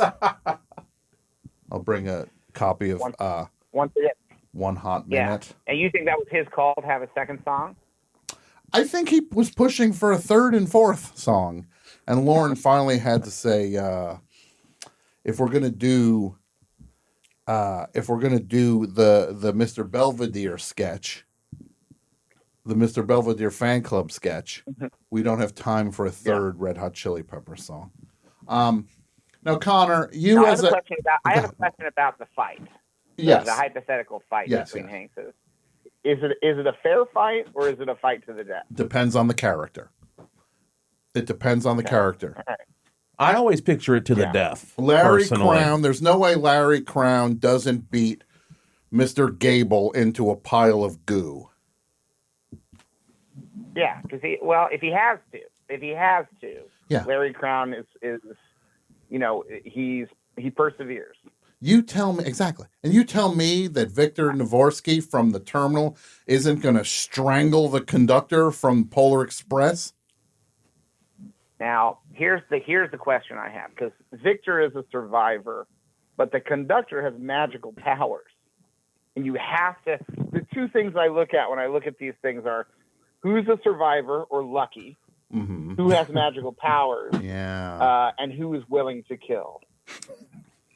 Because there's some characters who don't have any of those four things. Victor is number 1 and 3 on that, though. Victor is a survivor, and he's willing to kill. You don't think Victor has killed before? If they were doing a terminal prequel, you don't think it's about the bodies? That's probably why he was coming to the U.S. Yeah. If he had to. But Victor has a good soul. He's a good-hearted guy. Sure. So was but John I Wick. He would do what he needed in a desperate time. He's John on his Wick best behavior in the terminal, I think, though. Yes. He's on his best behavior in the terminal. He knows he messes up. He's in trouble. Stanley Tucci sends him back. He survives on crackers and ketchup. So go ahead. So the conductor in Polar Express. Have you seen the Polar Express? I saw parts of it when it came out, and I was repulsed by the technology, to be honest. I thought that was the same era when people are like, reality shows are killing everything. It's like, you know what's killing everything? Check this Polar Express thing out. This is, you're okay with this? This is our downfall. And now look at us. The insurrection, President Trump, etc. I'm gonna say this though. It's unclear what the conductor's abilities are. But I'm gonna go ahead and say that I think to some extent it's a moot point because as we go down, and either one of these guys is gonna have to face off against Santa Claus, and neither of them can beat. That's what I mean. I feel. Who do you think, Connor, from your position now? Who do you think are the ones? I think there's a version of this where it comes down to Forrest Gump versus Santa Claus. There is a character that I believe will win the bracket. I don't want to declare it this early because I don't want to influence it. But neither of those. Okay. Yeah. In this bracket. I know. I think I know who's going to take the whole thing, but I don't want to get ahead of myself. All right. Here. I do want to say this, and this may be violating the spirit of the bracket because I know you can't go backwards in a bracket. Sure. And it may not matter. Okay. But I think Robert Langdon is a claustrophobic academic, and Charlie Wilson is a Navy veteran. That's true. And he's ruthless. Yeah, but he never beat the Illuminati. He squared off against Ratzinger. I think Langdon is a survivor, but I think Charlie Wilson in a fight, if these two are going head to head, I think that Wilson's ruthlessness might overtake because also Langdon's a survivor. He also got lucky. But in all what? 3 movies, he got lucky. But what is the battleground for this? Are we in Vatican City? Because if we're in Vatican City for this, Langdon knows all the ins and outs. I picture Langdon. Right. This is what I think happens. Langdon versus Charlie Wilson. They fight. They lose track of each other. Langdon brings in a dog. No, he doesn't bring in a dog. Calm down with that. What are you running a pet shelter? I'm just saying. Over here? No. He comes up into that. He goes into the sewers because Langdon moves. Oh yeah. With the night, he's a skulker. Yeah. He moves through a sewer. He comes up right under that bleeping hot tub that Charlie Wilson is hanging out at. He throws a hairdryer in it. Kills Charlie Wilson and Julia Roberts at the same time. 2 for the price of 1. There you go. That's a convincing scenario, but again, the specifics are very important. I don't know how well Langdon would do behind enemy lines in Afghanistan. Well, we're going to see what happens. That whole movie didn't take place in Afghanistan, though. It had to do with that. Yeah, but it didn't take place solely in Afghanistan. That's true. Oh, is the fight going to take place where the movie takes place? We can say yes, part of it. If 2 characters from 2 movies are fighting, you're imagining a sort of fused reality of those 2 movies. Something like that. Yes. Yes, some version of that. Like a battle world. Yeah. Right. Well, then Connor. You convince me. Langdon probably is aware enough of the various cryptic symbols in Washington, D.C., the underground tunnels, et cetera, things like that. He probably is able to use that to his advantage. Yes. Now help us with this. So I think Hotel Manager versus Isaac Sachs in Cloud Atlas. That's one that I'm coming up a light on. What do you think with that? I'm trying to remember. Isaac Sachs is a scientist. He dies pretty easily in Cloud Atlas. And look, I'm going to say Isaac Sachs dies relatively easily in Cloud Atlas versus a hotel manager. Have you ever dealt with a? Manager, it takes some stones to be in customer service that way. You ever run one of those things? Can I have late checkout? Yeah, Isaac Sachs works in a private lab, a corporate lab. Yeah. And he gets on an airplane, they blow him up. So we go with hotel manager in that round. We go with hotel manager, but then I believe Henry Goose won that bracket. Henry Goose kills the hotel manager easily. Okay. Well, we'll see what happens in the second round there. Please help us. Give us your expert opinion on the one that we've been going back and forth on. Michael Sullivan Jr. versus FBI agent Carl Hanratty. I would tend to agree with you that even though Sullivan's a killer, so your initial impulses, whether or not the willingness to take a life, but Carl Hanratty is also willing to do what it takes, and I have a feeling that the baggage that Michael Sullivan has is a weakness that I think FBI agent Carl Hanratty would be able to exploit in a fight. Good. I feel good about this bracket then. I Also, feel good about it. we don't know how many people Hanratty has killed. Yeah. He may have killed just as many as Michael Sullivan. And he's from Boston. He's from Boston, which means he has no morals. That's the best argument for Hanratty yet. We might as well push him all the way through the finale to the final four, right? Yeah, and I'm just reminding myself of the ending of Road to Perdition because I haven't seen it since it came out in theaters. Mm-hmm. And he dies at the end. I think the characters who die in their movies, that is a big disadvantage. That's a huge disadvantage. Yes. He Sullivan tells his son he knew he couldn't do it before dying in his arms. He dies in his son's arms. I'm telling you, I think there's a version for the final. There's a version of the final four, Connor, where it's basically Santa Claus versus Mr. Rogers. We're heading toward a Santa Claus versus Mr. Rogers Eastern Conference. Battle of notoriously kind men. Yes. Facing off. Yeah. And then there's a version where Forrest Gump fights Mr. Rogers. I'm telling you. Absolutely. I like the idea of Mr. Rogers and Santa Claus and one of them saying to the other, "You've mistaken my kindness for weakness." That would please. That'd be your mouth to God's ears. Your mouth to God's ears on this one. All right, Connor, this is amazing. We're going to move on. We got that bracket done now. Yeah. Number 4, please. Thank you for the call, Connor. We'll talk to you soon. You're welcome. Please stay. Yeah, thank you, man.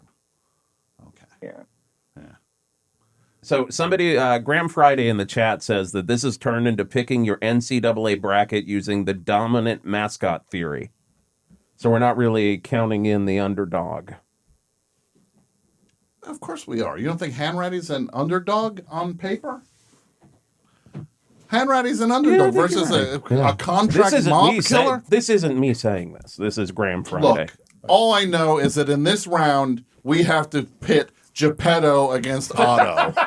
That's all I know. A man called Otto fights Geppetto. And Finch Weinberg is going to fight Colonel Tom Parker. Yes, quite a conundrum, Elvis, sing the Christmas song, Elvis, please. We want you to sing me Jingle Bells. Okay, so Dermot Hoggins, who you were talking about, who Duffy mentioned, is in this. Here's bracket number 4. Dermot Hoggins from Cloud Atlas versus Cavendish lookalike actor from Cloud Atlas. Boy, this Cloud Atlas must be some kind of movie. That's number 1. Zachary from Cloud Atlas versus Captain Richard Phillips from Captain Phillips. Yeah. Walt Disney from Saving Mr. Banks versus James B. Donovan from Bridge of Spies. And it's great to see that Tom Hanks is back with ridiculously common character names. Richard Phillips, James Donovan. It's nice to see he's back in that state. There's one coming up that I cannot wait to talk about, but it's not this one. Alan Clay from A Hologram for the King, which I'm sure Jason's going to be like, I didn't see a hologram for the king. I didn't. Did you see A Hologram for a King? Have you ever seen The Godfather? What? No? Okay, No. So see that you don't know. I'm putting it on the list here, too. This is the movie list I want you to put down. I got to watch all these. USA, A History of whatever that thing was called. Freedom, History of Us. History, I've got it. Okay. These are your 2 watch lists. Okay. Freedom, History of Us. Got it. Star Wars. A Hologram for the King. Hologram for the King. The Godfather. Godfather. Okay. So Alan Clay from A Hologram for the King versus Captain Chesley Sully Sullenberger from the movie Sully. Birds. Then this is the round that we've all been waiting for. David S. Pumpkins from Saturday Night Live versus Ben Bradley from The Post. Yeah. Then the next round, Fred Rogers, a.k.a. Mr. Rogers, from A Beautiful Day in the Neighborhood versus Captain Jefferson Kyle Kidd from News of the World, which I did not see. I did see that one. Oh, you yeah, did? I did. I enjoyed it. let's see. Let's. I also want to welcome to the show my friend Albertina Rizzo. Hi. How are you? Good. How are you? I'm good. I'm good. Thank you. Happy New Year. Happy New Year to you. It's exciting to have you here. We're bringing all the experts in. We got Duffy's here. Albertina's here. And the Duffy's a famous writer, Albertina. I don't know if you know. He writes on He Barry. is. He's a very famous writer. And Duffy, I don't know if you know, Albertina is a very famous and successful writer Well, I mean, I love you for that. yeah, that's the name of the show. What's it called? I love that for you. It's okay. It's I kind of love the you same. for that. Yeah, but I love you for that. That's great. This thing right now. Yeah, I know. Doing 800 I know. titles. We Doing gotta 800. we I'm gotta doing a get man back to called Hanks. Otto. I think. Talk I about a think. man called Otto. I got I two wish I words had out of order. I wish I had a tiny little speck of success that Tom Hanks has. I mean, talk about success. That's success right That there. is success. To have to run every one of these characters against each other. Can I just say something that, because you were mentioning him in Elvis? Yes. Wasn't he doing Dracula Fat Bastard from from Austin Powers. Austin Powers? He was doing that. He was doing. Look, Like he was doing. It was. Do you mean the costume or the accent? No. It was like that voice. You know what I mean? Like the character. You know what I mean? Like he was doing like that. Because Fat Bastard is kind of in here. Scottish. Scottish. He was doing that. He was. I thought he was doing more Gold Member. Oh, maybe is that the guy? I think he was doing more Gold Member. Wait, what was it? It was like a. Remember, I don't remember. He's like, yes, I like to roller skate. Yes, I eat the skin. Isn't that weird? I thought that was Austin Powers. No, it's in the franchise Austin Powers, a Gold Member. Oh, never mind. Okay. Well, I thought it was one of the two. Yes, but he was doing that. Yes, Quite the quite the conundrum. Look, he's going to win this whole I thought that was a Scottish accent for Colonel real. Tom Parker is going to win this whole thing. You did not like that performance from what I I heard. love the movie. I thought it was. I think Austin Butler seems delightful, and it's a star turn. See, I feel differently. I love the movie. Uh-huh. I hated him as Elvis. No. And I loved Tom Hanks as Colonel Tom Parker. Really? No! That would be the weirdest opinion ever. He was pretty bad as Elvis. I'm kidding. I'm I obviously just was joking. trying I felt to like do he a didn't bit. want to feature any Elvis's music in that movie, though. Because every time Elvis was playing, there was like really modern music playing over it to show the energy rather than. But that's what Boz Luhrmann doing his thing. Well, I went in kind of like thinking that it was going to be, just doing the most, to say the least. But I actually I did very much enjoy it. Yeah, I loved it. I thought it was fun.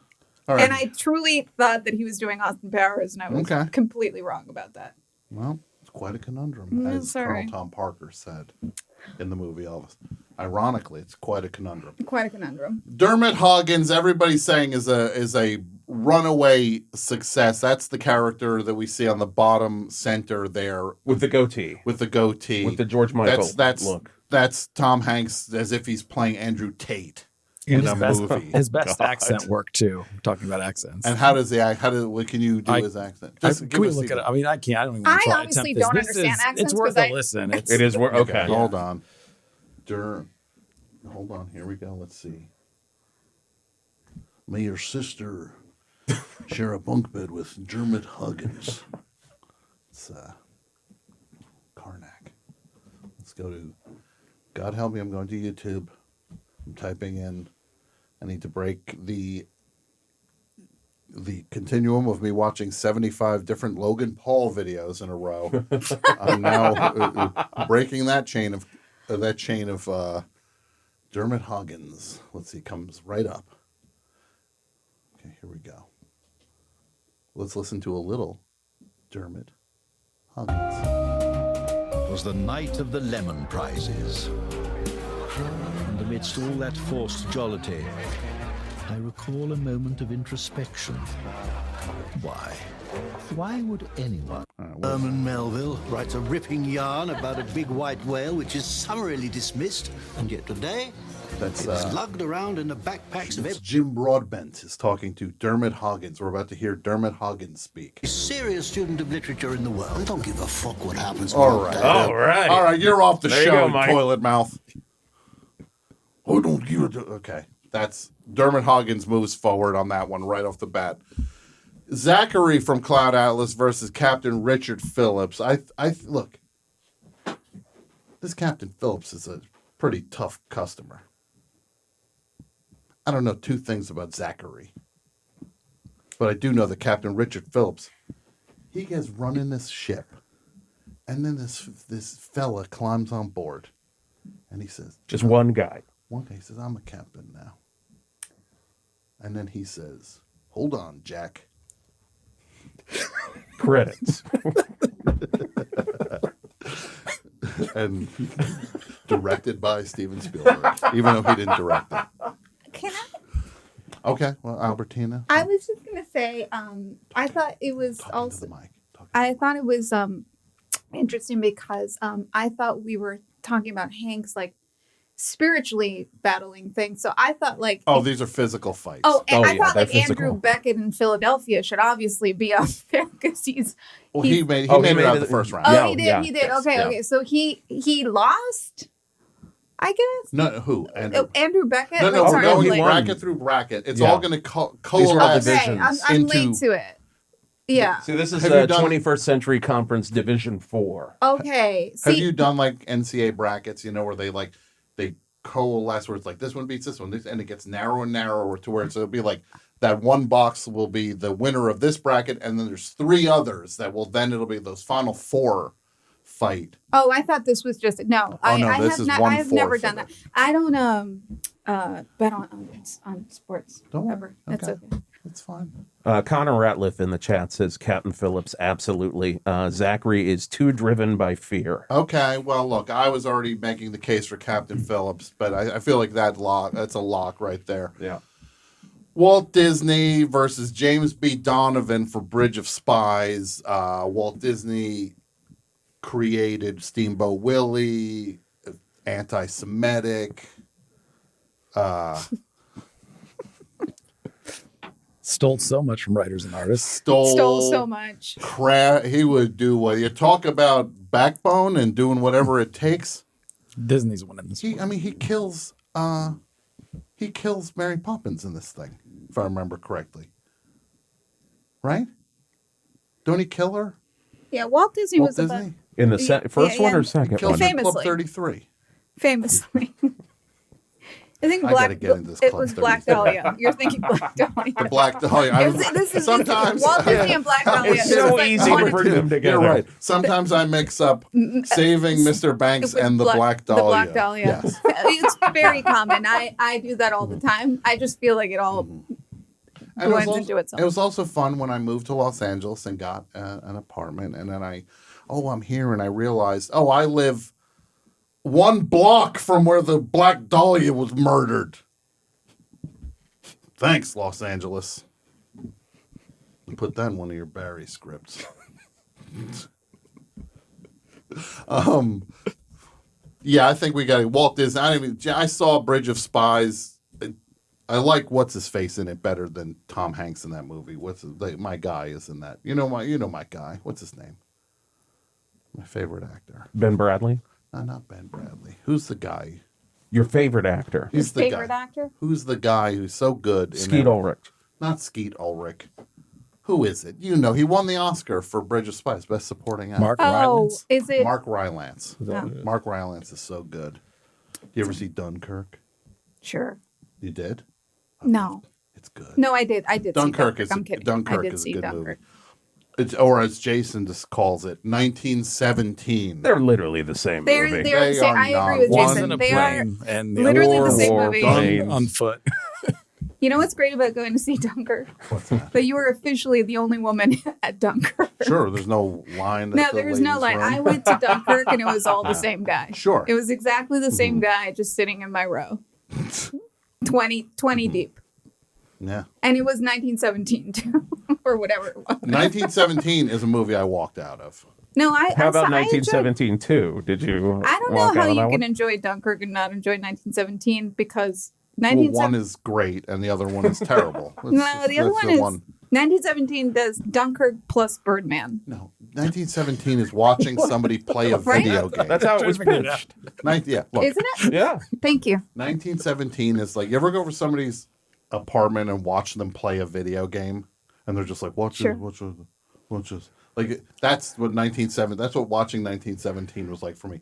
Watching somebody play a video game on an IMAX screen. Yeah. They're just like they hooked their You're watching Call of PlayStation Duty. up to an Yeah. IMAX. They watch. Okay, Yeah. I'm running through the foxholes now. Okay, looking for the weapon. You don't want to okay. leave and be rude, so you just Yeah. sit there and keep Just watching. Sit there, yes. Yeah. Yeah. All right. Walt Disney beats James Donovan 10 times out of 10. Alan Clay, look, Sully, nobody's beaten Sully. Sully wins that one. Sully's, right? Yeah. Sully? Because look, New York, you're from New York. Jason, you Famously. lived in New York. Yeah. I lived in New Jersey. I watched the plane go down the river. Did you really? I did. Wow. Yeah. Were you there? You were not there. You were I you were wasn't not living in New York at that time. No. Have you ever lived in New York? Though? I've never lived in New York. Have you no. been to New York? I've been to New York. You Yeah. like it? I do like it a lot. Yeah. Pizza. Yeah. I had some pizza there. It was pretty amazing. Yeah. Pizza, I tell You know what people like about New York? The lights. They do like the lights on Broadway. The lights and all the dancing. The dancing. The is so dancing much and the fun. lights. This is what I There's would, two things you take away from New York. But you always talk about that. Yes. Here. Duffy, this is what I would say. You go to New York, check out Cats. First thing you do. Cats, the deli and the play. You go to Katz's with your order and then take it to see the Katz's dancing around on the stage. One's plural. You take your Katz's delicatessen food. The one with the Up to apostrophe is where you Broadway. get a sandwich, and the one without the apostrophe is where you Where you see get some kitty cats. grown people dressed as cats. Yes. Like the movie. Just like the movie. There's a movie? There is. David S. Pumpkins versus Ben Bradley. I think David S. Pumpkins, if we're talking about magical powers, Oh God, yeah. he's channeling Satan Yeah. to some degree. Right? That's the answer to any questions. If you asked him a question, he's like, "Well, Yeah. I'm channeling Satan." Yes. Any disagreements with that? David S. Pumpkins moves forward in that one. He's got his skeleton guys behind him. Yeah. So Sure, because He's got old Scratch on he's his got nothing side. to lose. He's got old Scratch helping him. Sure. He who shall not be named. Yeah. Clearly. Beelzebub, Baphomet, all those demons. Asmodeus. But you know, Fred Rogers, Remember that when that was all the animal ones where it's like Asmodeus, Beelzebub. There was all these ones where people would they filmed like their dog, and suddenly their dog would be like a weird angle. It'd be like Asmodeus, as if all their dog is possessed. I loved it. I love you, internet. Fred Rogers versus Captain Jefferson Lyle Kidd. I don't know anything about News of the World other than it's a Queen album. Well, this has nothing to do with the I just have 1977 a question Queen about album. this one. What's We're that? talking about Fred Rogers going all the way, and I don't disagree with that. Yeah.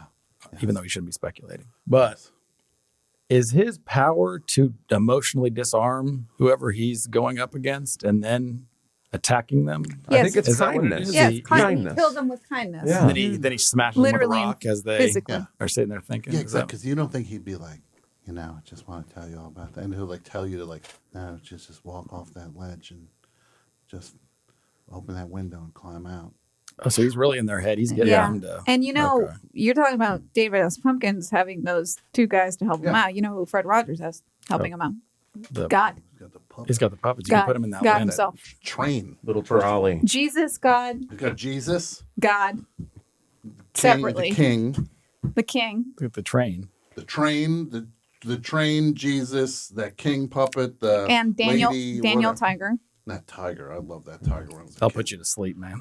Okay. But Yes. Captain Jefferson Kyle Kidd is, I believe, a Civil War soldier. who goes around, so he has army experience. But I think that plays right into his hands because he has the trauma. Oh, so he's easily, So it's he's very easy to I mean, get I think into that's his the head. worst matchup for a kid, actually. And very Yeah. old Right. weapons. You're right. Too. Exactly. All Fred Rogers has to do is like flick a cigarette lighter, and he'll be like, "What?" Mr. Rogers has a cigarette lighter? Oh, he can do anything. Oh, he just All Fred counters Rogers has it. to do is make a call. He makes a phone call. What is that device? Yeah, I think it's Rogers. Mike, Pat, any thoughts here? I don't know these movies. But do you know Mr. Rogers, Mike? No, I know Mr. Rogers. Yeah, you got to go with Mr. Rogers. Thank you, Mike. All right, next one. Finch Weinberg from Finch versus Colonel Tom Parker from Elvis. Colonel Tom Parker. You'll notice he's starting to play these characters now, which are either absolute good or absolute evil. David Pumpkins, Mr. Rogers. I'm confused. Walt Disney. Yeah, I think. Chesley, Sully, Sullenberger. Everybody's a good guy or a bad guy. Well, they tried to make Dermot Tom Hoggins. Parker like good because he liked Christmas. That was like the only redeeming quality about He him did like Christmas. in the entire movie was that he really enjoyed Christmas. He liked gambling and Christmas. Yeah, and stealing from Elvis. Elvis. Is Finch a robot? Do we know? I mean, why robots usually don't have last names, I guess, but I felt like, isn't that movie about a robot? Who's seen the movie? What, Finch? Yeah. Anybody seen Finch? No. Any Finch heads out there? I've seen Finch. I just want to know if he's I Yeah. want to know if he's a robot before we decide. He is not a robot, but he has a robot dog. That's what it is. So there you go. Now there you Jason's go, gonna start guys. beating the That's all I drum got to for his say. Bleeping robot. He's got a robot dog. Dog Yeah. talk. Again, Yeah. Would you buy a PetSmart recently? Maybe. Get some dog Maybe that food was you gotta my move? announcement for the end of the You show, gotta move Tom. some dog food. Yeah. I think Colonel Tom Parker moves forward in that one. Obviously. And of course, when you deal with Geppetto versus a man called Otto, Otto's super strength is he's a crabapple. He's got a cat. Geppetto can bring objects to life. Yeah. Also, he's an old Italian man, which famously very bitter and angry and Exactly. ready to rumble. Sure. I So find. you're saying Geppetto. Yes. He's basically got Otto's power, but stronger. Yes. Yes. He could build a friend for Otto. Yeah. He could build a friend. He could make Otto happy again. Yeah. Yes. Geppetto. So that closes out round one for the entire thing. Now let's go to Division 1 again, please. And look at that board if we could, please. See, this is where I messed up. Oh, you missed nothing. Andrew Becker. Here we go. There it is. So now we'll go a little faster now through this. No, we're doing great. Where were we? No. Oh, wait, that's it? Do we have an updated board? We're at the quarterfinals, correct? We're going to the quarterfinals now. Oh, okay. I see. Yeah. This is correct. This is the lineup. Ah, okay. This Here is we different. go. Okay, that's Yes. what threw me off. Okay, so Kip Wilson from Bosom Buddies versus Gordon from Taxi. He's crafty. He's willing to change identities to stay in an affordable apartment. We don't know two things about Gordon from Taxi. Anything about Gordon. I think we got to go with Kip Wilson moves forward in that one. Alan Bauer from Splash versus Rick Gasco from Bachelor Party. Alan Bauer goes up against this evil scientist to pop that mermaid out of there. You ever see that movie? He's also got his brother too. He's got his brother John Candy, who's really dirty, willing to do who anything. he has on his side, and he'll talk Swedish and from a dirty Swedish movie. And he also does a little stolen valor in that movie too. He claimed in order to sell stuff, he claims that Tom Hanks is a wounded vet. So he'll play dirty. He'll play dirty. Yeah, playing dirty. Rick Gasco's punching above his weight there with his bachelor party. Sure, he can hang out and throw a rager, but that don't mean much. And he hang out with Adrian Zemed, I think, is in that movie with him. I think that's Alan Bauer wins that one. Walter Fielding Jr. versus David Basner. Money Pit versus Nothing in Common. He's an ad exec in Nothing in Common. Money Pit, he's a guy pushed to the brink. He's filled with rage as he watches this house fall apart, watches his dreams fall apart. Unless anybody disagrees, I think we go with Walter Fielding Jr. Now, here's a tough one. Yeah, home ownership. Home Very, ownership. very stressful. It really is. Very And stressful. He's got a lot of rage in him. Yes, of course.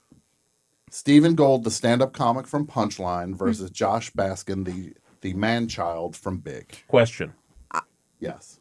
Is he able to shrink down to the kid and then back to human and then kid human? Does he have this ability in the Like fight? Ant-Man, you mean? Like Ant-Man. Does that ability exist? This is what I'm going to say. Have you ever talked to a stand-up comic? The anger, unbridled... For the last 15 years. Yeah, I don't think the size of the kid's going to matter. The poisonous rage that is coursing through Stephen Gold. Yes, but it doesn't manifest physically. But most times it's cowardice and rage.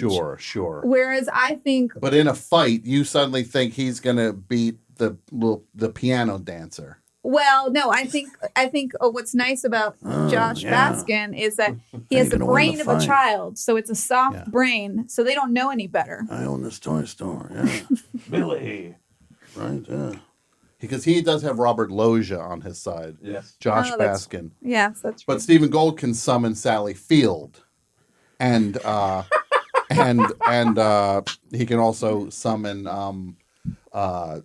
can also summon any 80s stand-up comic. He could get Dom Herrera to show up, for example. Bobby Collins. Kinnison. Yeah. Sam Kinison. He'd be Right. like, by the powers of stand-up, I give you Kinnison, brain. And he's like, it flies out of his... that might be a little bit stretch. What do you think? The rage of a stand-up comic versus a confused man-child? I mean, I think everybody who gets into fights is a confused man-child. Really? So you're saying you go with Josh Baskin. Yes, absolutely. You don't think that Stephen Gold punches him in the face 3 times and he's like, because he's a little kid. He's a scared little kid. No. Does Zoltar have other powers than just like making him a child or an old man? I don't know if he has Zoltar on his God side, help though. me.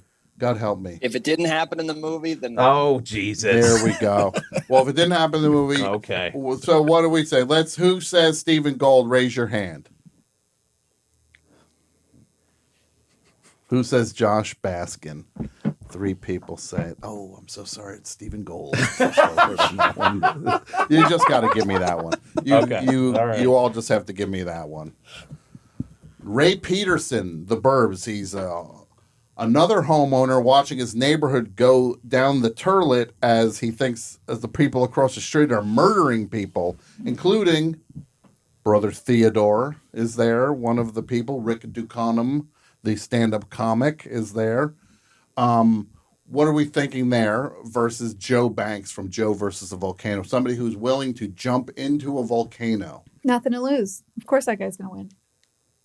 Oh, I think that we got to go with Ray Peterson because I mean I see Ray Peterson as like one of the favorites to go at least in the semis. Well, he's got that he's a shovel straight-up as a vigilante. weapon, right? He does have a shovel. He's crafty. He's sneaking into the scariest house in the world. Right. And Corey Feldman, he hangs out. He's got Corey Feldman at his command. Sure. But doesn't Joe Banks want to die? He so does. that's like kind of the... We saw Corey Feldman at the Hollywood Bowl. Remember that? Oh, that's right. Yes. Yes. Performing? Yeah, No. it was great. It was sold out. Yeah. It was He sold out 10 the nights. Hollywood Bowl. You would never... It was 10 nights at the Hollywood Bowl. Yeah.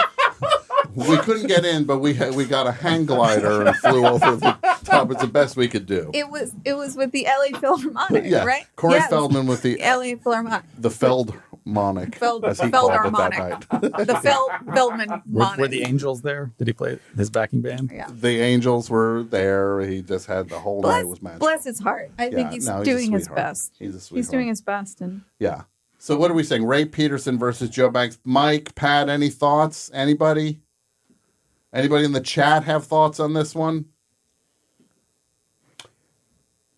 Someone in the chat says Joe beat a volcano. Ray barely survived Henry Gibson. That's a good point. Henry Gibson, who you know from Laugh-In, You know Henry Gibson as from Nashville. Oh yeah, I know. I The opening, yeah. I just rewatched it. Since 200 years. He wrote that song. Henry Gibson wrote that song for the movie. Connor says Joe. Oh, it's Mary. Mary's the one that said that about. So people are Henry saying Gibson. Joe. What do you think, Duffy? I mean, didn't Joe just get sad and then he was going to go jump in a volcano and then he fell in love and then he decided not to jump in the volcano? Right. I mean, that I think they that's still a nice jump journey, in the volcano. but I don't know right? if that's You don't know if meeting a that's volcano. enough fire, enough. Okay. I think him falling in love means now he has something to lose. Yeah. Okay. I think for Act 1 Joe, I wouldn't want to mess with. But at the end of that, Albertina, where you're saying you're leaning toward Ray Peterson. No, I'm saying Joe. You're saying Joe. Yes, because he wanted to jump into a volcano, Sure. so clearly he had nothing. Nothing And he to worked in lose. that very depressing office. Okay. I think Fight his way through the depression. anyone who through- survives a Joe Dante movie though is What didn't he work in an? I didn't imagine that. Right, he worked in a very depressing office. I think he did. Yeah. Yeah. Jason, what are your thoughts? Tiebreaker. I just really think that the shovel is very. My dad would get shovels all the time, and he would sharpen them so they would be basically knives. I gotta say, I the think that's shovel what he's thing is doing. making a good point. I gotta go. I think Ray Peterson moves forward. Sorry, Albertina. I think. Okay, now we go to Jimmy Dugan from A League of Their Own versus Andrew Beckett from Philadelphia. You're talking about a rageful, angry baseball player, alcoholic. Yeah. If Andrew Beckett doesn't win this whole thing, I don't know what we're doing. Honestly, Now look, he's got what are fight. we even doing? He's got fight. He's got fight. The ultimate fight. You know what, Albertina? It is the ultimate fight. Andrew Beckett moves forward. Wow. He's fighting for his life. Ultimate He's fighting for his life. All right, Forrest Gump versus Thank you. Mr. White from That Thing You Do. I don't even think this one's close. Forrest Gump in a landslide. And Forrest Gump won't even know that he did. He just somehow won. He probably took a class from. He somehow fell into some Yeah. really martial arts class that he didn't know about. And just learn the stuff. And just learn the Yeah, thing. he's got some matrix skills here. Yeah, and then he doesn't. You don't even know how it happened. That's the beauty of Forrest So that's Gump. Forrest Gump. Now the final one, Captain Miller versus Chuck Nolan from Castaway. Wow. That's a tough skill one. Wow. versus perseverance there. Perseverance and madness because his friend was a volleyball. That's right. I gotta say he whips that volleyball right at John Miller. You know what? He beat the elements. He did beat the elements. I'm going to keep phrasing things like that. I'm I'm just going to throw out the entire thing. I'm just going to be like, you know what what? do we think? What are we thinking now? Love. I love that you're taking that way, and we're all just like, but what can he summon? I'm coming from a really spiritual. I'm just coming So from Saving Private Ryan versus Castaway. Castaway. Uh-huh. What do you think, Albertina? Oh, it's got to be Chuck Nolan, Castaway. Obviously. Castaway. Okay, Yes. Chuck Nolan moves forward there. So we got that round locked down. He survived a plane crash. Yeah. Now we go to board 2, please. I think we need just a second for We that. need a second. Okay. Well, let's. I'm gonna take a call while we're getting that set up here. Hello, Best Show. Good evening, Tom. It's Stephen North Hollywood. Steve in North Hollywood. How are you, Steve? My former Rookie of the Year on the Best Show. What's going on, Steve? I'm just listening and enjoying the rankings of the Hanks, and I was hoping to weigh in wherever you might need me. I'm glad to. I believe I heard Ray Peterson's still alive, so I'm very thrilled about that. Yes. Well, let's start right now with FBI agent Carl Hanratty versus Abraham Lincoln. Ooh. I mean, Lincoln, as far as I know, was also like a champion, collegiate wrestler, so that could put him ahead on this one. But this is TV movie Lincoln. Collegiate wrestler? Yeah, he wasn't. They say he's in the. Hold on a second. Wait a second. Lincoln. So he was in the unitard and had the head thing on. Wasn't he 6'4"? Yeah. I mean, they might not have had the headgear back in his day, but I know I've been at a few bar trivia nights where the question is, this president was in the Wrestling Hall of Fame, and it always comes down to Abraham Lincoln. Yeah, you know who else is in the Wrestling Hall of Fame? Sergeant Slaughter. We're going with Agent Carl Hanratty because of that. He's in the Wrestling Hall of Fame. Oh, excuse me. The Wrestling Hall of Fame. You mean that thing that they make up who's going to win? Hulk Hogan is in there. There's a statue of Macho Man Randy Savage. Oh, yeah. I'm talking about Abraham Lincoln. I'm telling you, I'm going to win this fight. Me and Miss Elizabeth going to fight Abraham Lincoln, and we're going to win. Mary Todd Lincoln don't have no chance against me and Miss Elizabeth. All right. Victor Navorsky versus Santa Claus. This one is horrifying. This hurts. I want Navorsky to go. I gotta say, I think Santa Claus Santa wins. I don't see how Santa Claus loses to almost anything. Yeah. Santa Claus moving forward on that one. Professor Robert Langdon versus Larry Crown. I think me and Jason have kind of made it clear where we stand on Langdon. Yeah. So you guys are pro Langdon. Where do you stand on Langdon? Very pro Langdon.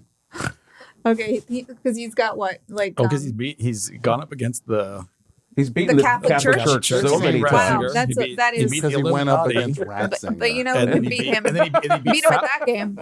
He went up against Ratzinger. Not to name check this guy again, but God. And then he beat Fauci in the third movie. Yeah, wow. He did. The fight. I am Pope Ratzinger. 20 years ago, I was in the Vatican. Okay. To me, that is how he speaks. No, it's definitely how he spoke. Spoke. Yeah, he's not really Spoke. doing it. Rest in power, as Jason said. Yeah. Okay, Langdon moves forward because Boom. Larry Crown, I don't know what his deal is. Okay, Henry Goose, Dr. Henry Goose versus Hotel Manager.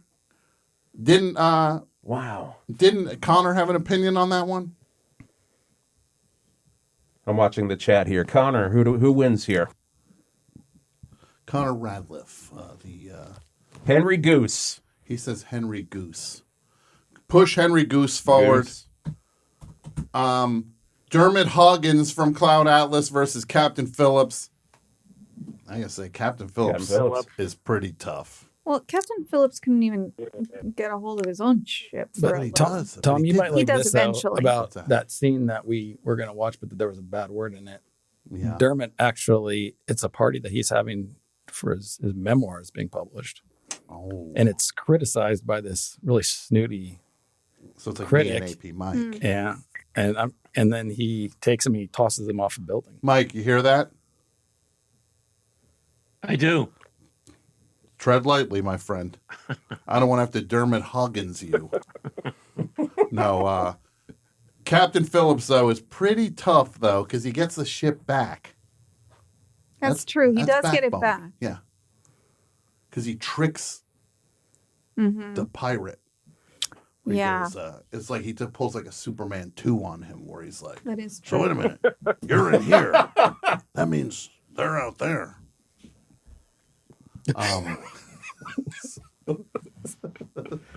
sorry. That is the movie, right? Where he goes, well, if you're here and I'm there, Yeah. then how is it that? Yeah. He's like, so wait a minute. If you're here and I'm And there, I'm there. How is it that that? means they're in here. That, One of those things when I was a kid seeing that movie, and I thought it was the most amazing thing I've ever seen. Then you watch Superman 2 again, you see people get thrown and they hit the ground, and you see the shape of the mattress that was under dirt, like a rectangle moves when they hit the dirt because the mattress is revealed when they hit the ground.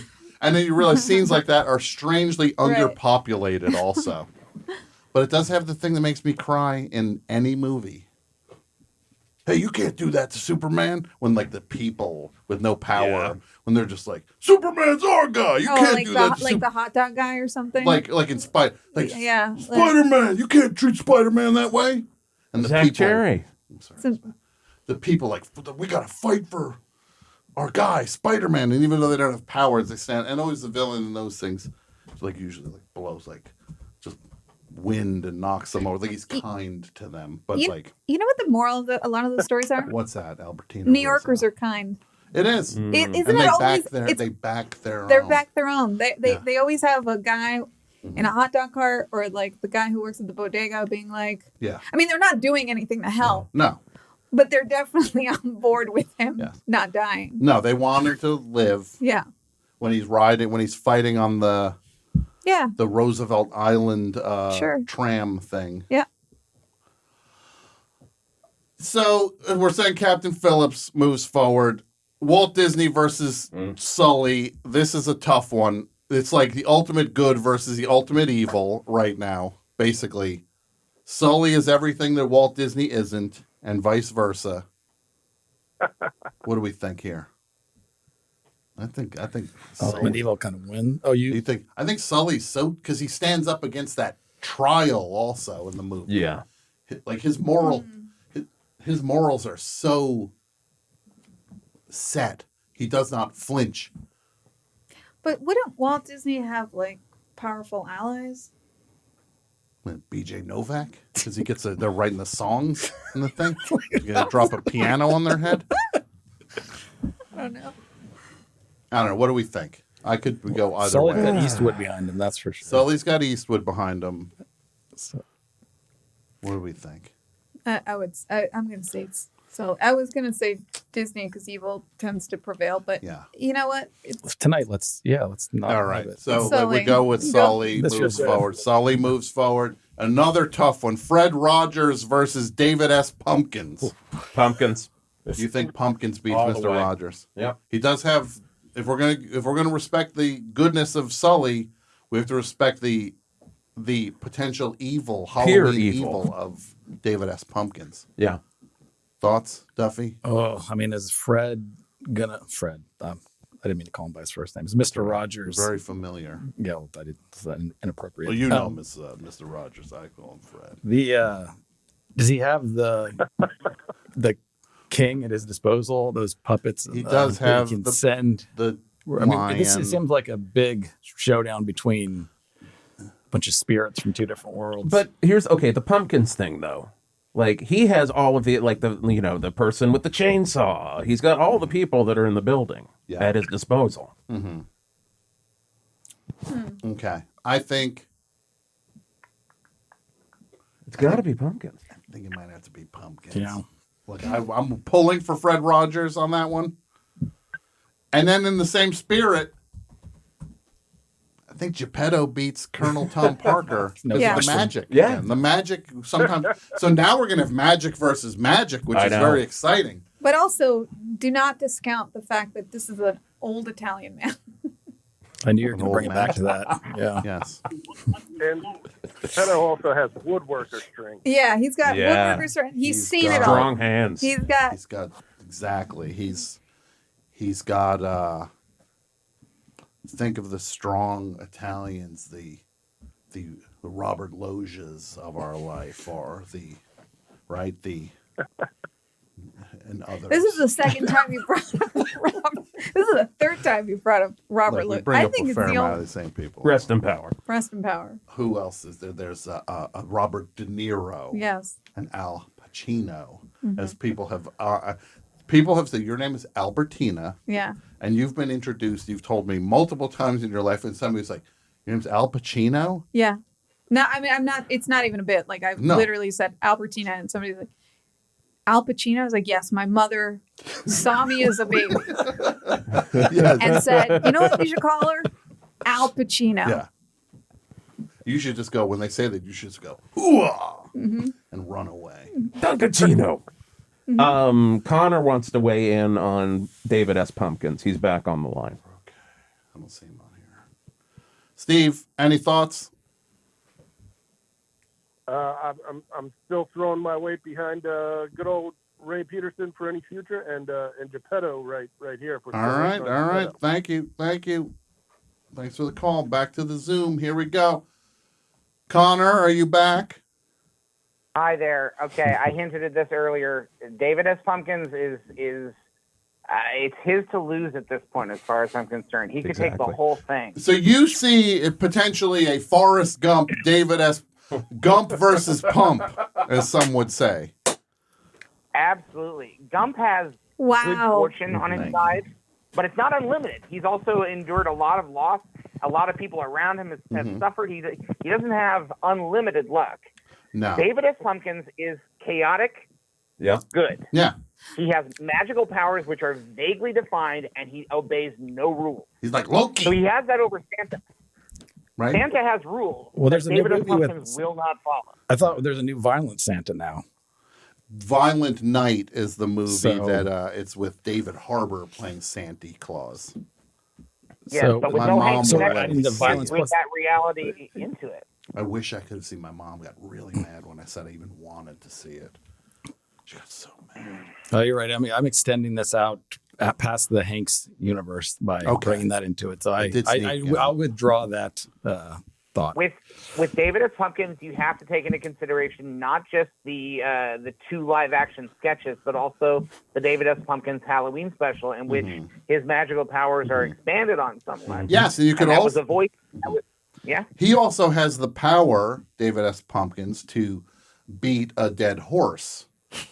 Yeah. By not going away long after he should have. Yeah. And that's my Absolutely. packet for SNL right there. What? I didn't get the job. Wait, I thought the whole thing was to put the show down. What? It wasn't.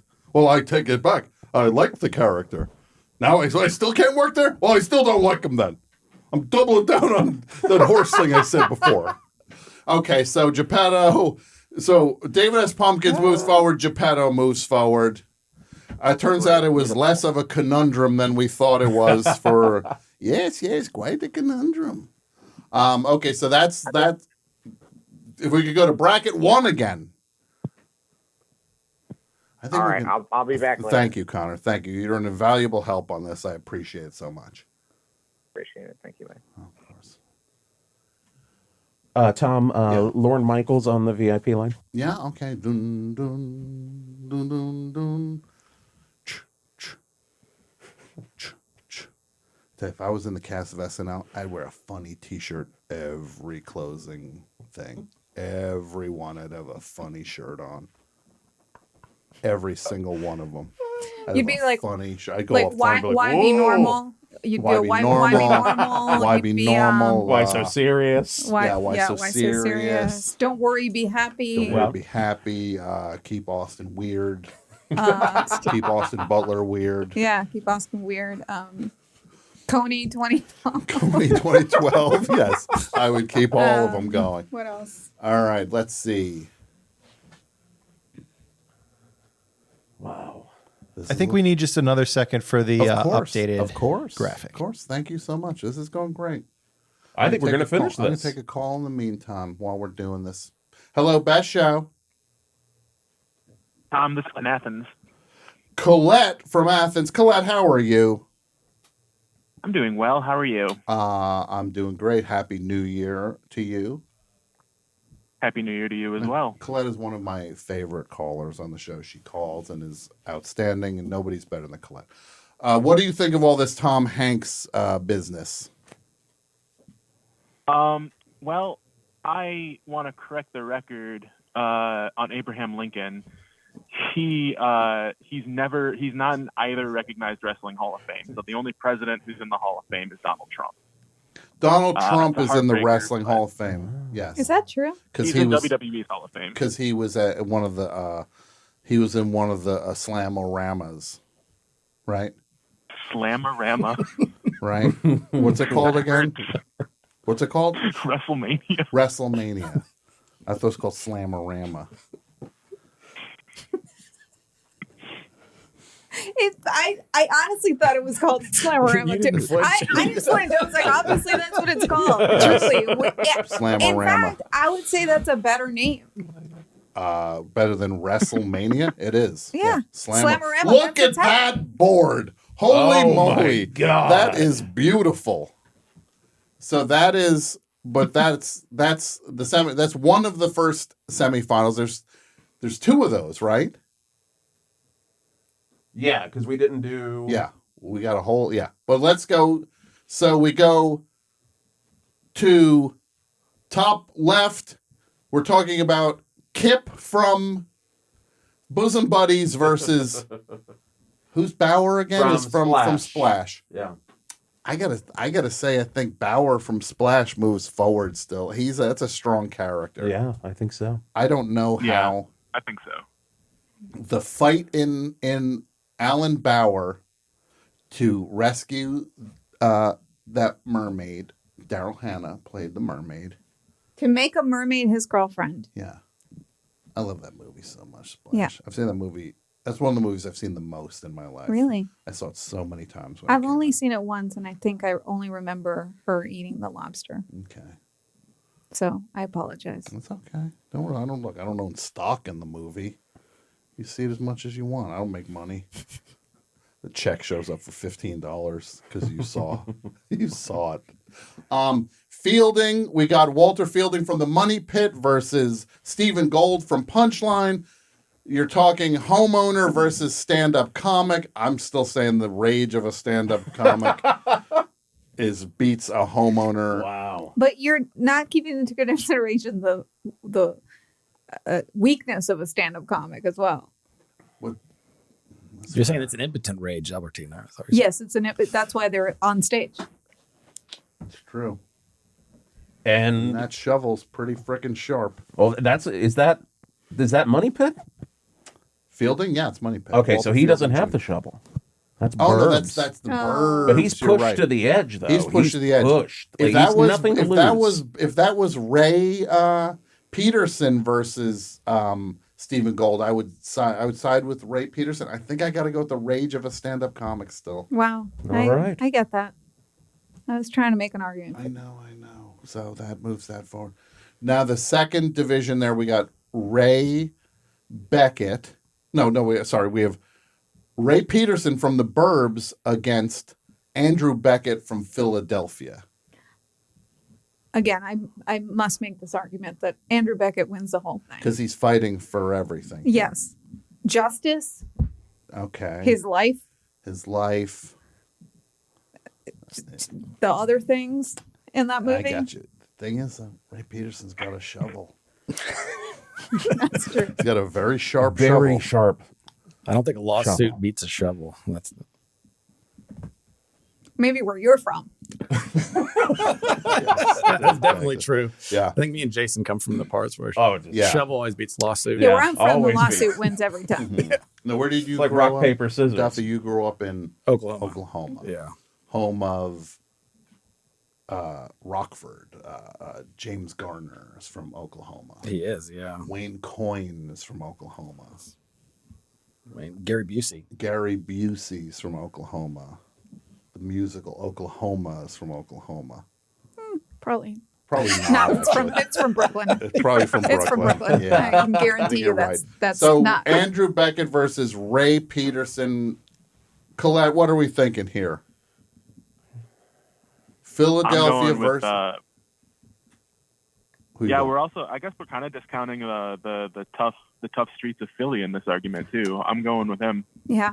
That's true. You're talking literally the burbs, which is where weaklings go because they can't cut it in the city, versus somebody who's in Philadelphia, a city. I would almost say Anybody from Philly would Andrew Beckett. If it comes down to Andrew Beckett versus Santa Claus, Andrew Beckett wins because he threw batteries at Santa Claus. Yeah. Guys, He has batteries in a sock. Yeah. guys, I hate to be the one that points this out. What's that? He dies. Well, at He the, dies in the movie. yeah, but not without a We fight. all die. Oh, Except Santa Claus. and Cloud and Ray and, Peterson doesn't. Hmm. All right, this is a conundrum right here. Just quote. I didn't even consider the Philly side of it all. Yeah. Which Wasn't to that the me, song of the movie? Well, the whole thing I'm going to say is, if we can move Beckett forward. Ain't nobody losing the Gump in the next round. Gump's got that. Yeah. I mean, because right now Gump is up against who's Noland is Castaway. Castaway. Yes. Okay, so if we'll go with Andrew Beckett Tough Streets of Philadelphia, whole thing, just like the song said. Next round, Forrest Gump versus Chuck Nolan from Castaway, and I think that's Forrest Gump. Yeah. Always. Right? Dumb luck is a superpower. Okay. Now we go up to the top right. FBI agent Carl Hanratty versus Santa Claus. No contest. I think Santa's winning that one. There's Santa.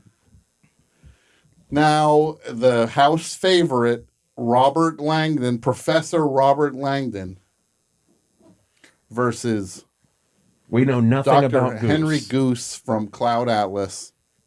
You got to go Langdon. Yeah, I think it's Langdon. To me, that's who versus what. Truly. We're going to give you. We'll It's like, give. who? I look, guess fine. who's going to win? We'll give you Langdon. Thank you. Now we go. This is a tough one. This is like the most evenly matched fight there is. Captain Phillips versus Sully Sullivan. Two captains squaring off against each other. I would say One lost control of their vessel and then fought to regain control of it. The other one lost control of the thing and saved 150 lives.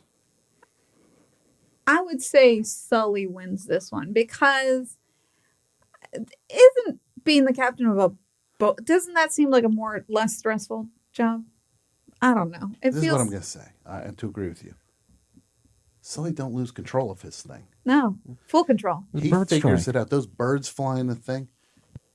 He figures out we're in the Hudson. Yeah. He doesn't lose control. This is not flight. Yeah, you never heard He's flying upside down. No. Bird never said I'm the captain now. Thank you, Duffy. That the bird never said He could, I'm the but captain you now. don't know. Yes. You don't speak bird. Yeah. So now we go with Sully. Now we get to David Pumpkins versus Geppetto. And again, this is good versus evil. Sure. Colette, thoughts? I think that it is going to be David Pumpkins. I don't think Geppetto can make enough wooden boys to defeat him. It's all over for Geppetto in this round. No, Albertina, how do you feel about that? As one of your countrymen is now down for the count, like not unlike Robert Loggia, Robert De Niro. and the rest of the crew. We also don't know what country James- Pumpkins is from, too. James Gandolfini. Well, Christopher. only one name, like Cher. Yeah. Christopher. Yeah, that's Pumpkins moves forward. Now, is this are we down to the final four now? Yes. Is this really the whole Andrew, is this correct? This is correct, yes. Wow. Wow, it broke down that quickly, huh? Incredible. We're going to finish this thing Wow. in the show. What is this new era of the best show where this doesn't take 6 episodes to do a list of the 10 best candy bars? 6 episodes later, we're still, we got 4 more to go. How many episodes of Snacks did we do? I think it was like 7 episodes. Jason, it hasn't. Okay, so now this is exciting. The final 4 is we're in the Elite 8 now, right? Yes, because this was the Sweet 16. No, this is the Final 4. No, it's because it's 1, 2. Oh no, you're right. It was 1, 2, 3, 4, 5, 6, 7, 8. We have to determine. And then the winner is in the middle where Tom Hanks's head is. That's why there's no bracket for that. So now, if we're looking at this, Colette, what else is going on while we get this chart ready for the final thing? What's going on for 2023 for you? Are you moving finally?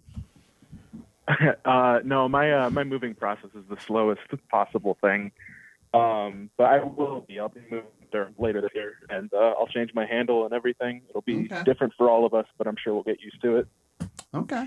That's very exciting. I'm very excited for you, and it's going to be an amazing year. 2023, I'm looking forward to all sorts of stuff. The goals for the best show. What are goals? What are things you'd like to see happen on the best show this year, Colette? I've already said getting Lana Del Rey in studio is one of my prime goals for the year. Figuring out, and let me just say one thing as a sidebar. This Knives Out movie comes out, right? Comes out, had a good time with it. It's fun. Who killed whatever. So then they put on social media, who should be in the third Knives Out movie? And like clockwork, oh, the Muppets should be in it. These Muppet fans.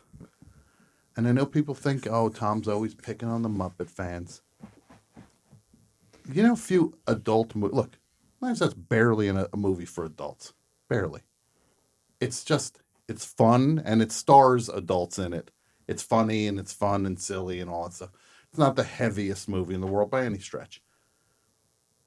But there's finally a movie that doesn't have, like, CG characters in it that adults are all watching at the same time. And then these Muppet people. Oh, what's his name? Langdon Lubel. What's his name again? Benoit Blanc. Benoit Blanc. Let's have Benoit Blanc. He's like, let's have Benoit Blanc solve a case with the Muppets. It's like, can you guys stop with the trying to Muppetify everything? Like, by all means, let's make Knives Out for 7-year-olds now. There's finally something that vaguely skews toward adults. It's like, by all means, let's put Scooter and Skeeter in this one, and the Swedish Chef, and all these characters, and what's the other puppet's name? Linda? Yeah. Janice. Linda. You know what I'm saying. Yeah. By all means. Fonzie Bear, do the whole thing with all of them. Herbie the Frog. I don't want any of them in the next one. Okay, here we go.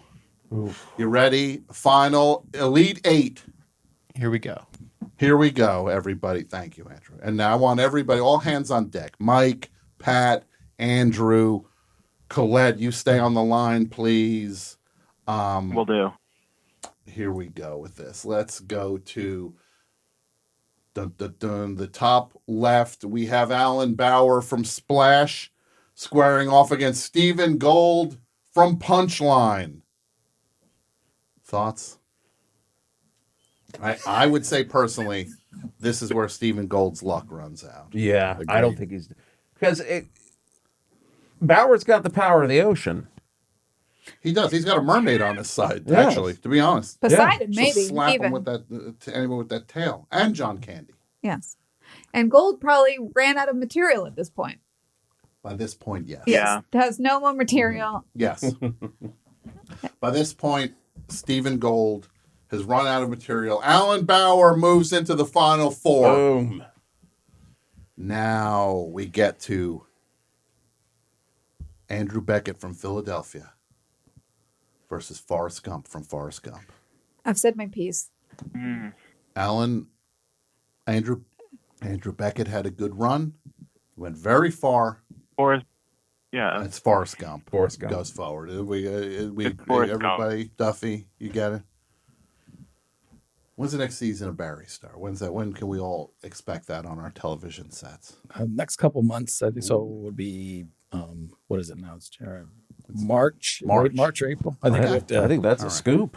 We're getting. Oh, did we? How am I not supposed to say? No, that's not. No. Is that not a scoop? No, I don't get that. No, I think you want me to do that. Well, I just wanted the sounder, Yeah, but it's no, fine. I should. Hold on. I should have done it right. Sorry. Hold on. Let's pretend we didn't We'll say just that. Andrew just edit it. Yeah, I'll put it at the beginning. No, just say. Come on, give us a scoop. Come on, give us a scoop. And you could say now that Barry is on. It's going to be coming out in March. There we go. Perfect. Perfect. So the final four now, 2 of the final 4 have been decided. Alan Bauer from Splash squaring off against Forrest Gump. Go to the next bracket. Santa Claus versus Professor Robert Langdon. Has Langdon met his match? I think he met his match. Yeah. Like, he can defeat popes, he can defeat the Vatican, but I think Santa's above it all. I think Santa wins in this one. I really think Santa takes it. Mike? Yeah. Mike, thoughts? Yeah, I'll go with Santa. Mike will go with Santa. Okay. Pat? Dissent? Any dissenting votes? I mean, I'll vote for the Da Vinci guy. The Da Vinci guy. Literally what I That's the call sequel. it. That's the sequel, Pat. I think I Santa's. truly, yeah. I think Santa's moving forward, and then Captain Chesley Sullenberger versus David S. Pumpkins. You can take on birds, you can't take on Satan. Okay, that's David S. Pumpkins moves forward. So the final four, as it stands: Alan Bauer, Forrest Gump, Santa Claus, David S. Pumpkins. We are moving towards Gump versus Pump, right? Because that is the pay-per-view. I think that is the pay-per-view. Albertina, I said Gump versus Pump an hour and a half ago. I know. No, And I'm telling without you. knowing. No, I'm Yeah. repeating what you said. I'm not. We're you- heading to no, but I'm saying, God help me, I did not shape this. I'm not.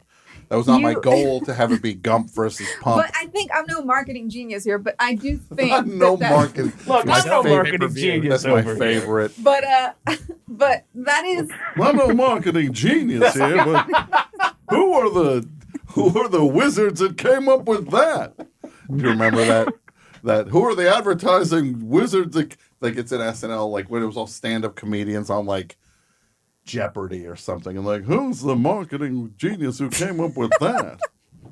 All probably right. made its way into my soft It brain. did. You It can't probably help it. did as a child. Who's the first comedy person you loved, Albertina? First person you're just like, I wanted to be like that person.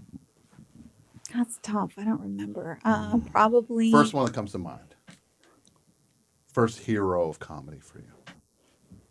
I really liked Steve Martin. Steve Martin. Okay. When I was a Duffy. kid. Probably Weird Al was probably. Oh no, Weird Martin Al? Short. I would say Martin Short Martin first. Short, For- okay. Martin Short first. He was Marty, very funny. I call him very Marty. funny to me. Marty. Yes. Duffy, you'd say Weird Al. Weird Al. Okay. Who the award-winning Weird Al? He just won a Golden Globe or Critics' What if it was Choice. Critics' Choice. What it was Yeah. Woody Allen. Woody Allen. Woody Allen. And I'm not budging from it. Still. Yeah, this so is the hill I funny to die me. on. All right. So the final four is going to be Alan Bauer versus Forrest Gump. And no, right, yeah, Alan Bauer from Splash, who ran the table much further than really did. anybody would have predicted. Yeah. He's got nothing to be ashamed about. Nothing to be ashamed. You get to that final four. He's like one of those like the Cinderella stories of a Yeah. team that gets there, but then just gets blown out in the like they made it to the final four, and then they lose by 38 points in the game when an actual like great team beats them. What are some shocks for you though? Like I'm personally shocked we didn't see Chuck Noland in the final four. But you know, when you get to Forrest Gump, I think these magical characters are. He got a bad draw. Yeah, he really did. He did. Okay, now I'm going to ask Connor to please check in for this next one. And Colette, I'm going to say thank you so much for calling. And Yeah, have a good night. I'll talk to you soon. Okay, bye-bye. Connor, if you could call up, we're going to get to the fun. So we're talking, that's Forrest Gump, right? Mm-hmm. For the it comes out of the West. Now we get to Santa Claus versus David S. Pumpkins. I gotta say, I don't know. I think it's gotta be Santa Claus. I think they have an equal amount of magic. That's what I mean. That's like, if you want to say, oh, David S. Pumpkins is magical. He's on different floors of an elevator. Santa Claus is flying all over the globe, dropping presents in people's houses. The covers a world in one. Listen, He's got Santa hooks. Claus is okay. faced off. Okay, Barack Obama. Listen. Hey, Pat, there's enough comedy in the room right now. Oh, let's take it easy there. I wasn't going to do comedy, but thank you for that. Stirring it up. I tell you. Stirring it up. Somebody's playing to the chat. Playing to the chat. I am not playing to the chat. Hero to the chat. I am not playing. Oh, Mike, come on. Now, look, I support everybody. I support it. I love nothing but love, peace and love. And as of October 10th, I will no longer be hosting the best show. If you send me an email. Peace. And as of October 10th, I will no longer be watching Forrest Gump. If you send me a Blu-ray, it will get tossed. Peace and love. Okay. Let's see where we're at here. Do we have... Is he calling in? Let's see. Do we have him? Do we have Connor? We could use a little help, Connor. Let's see. There he is. Okay. All right. Connor? Hi there. I'm So... here.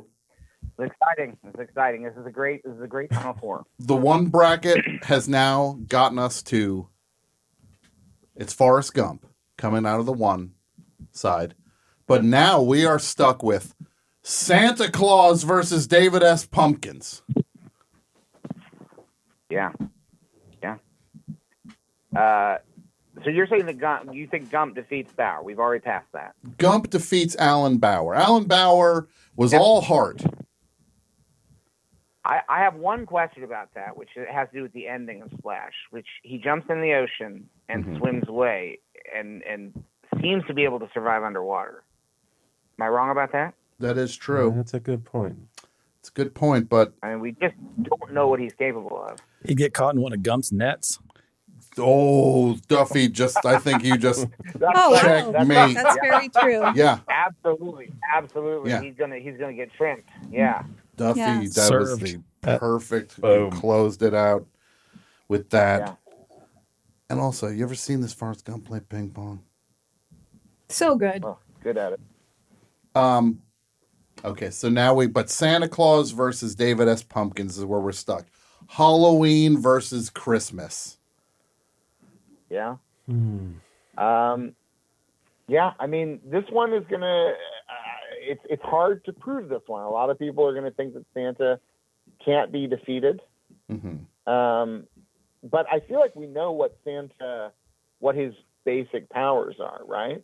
Like there's a limit to what he can do. He's not.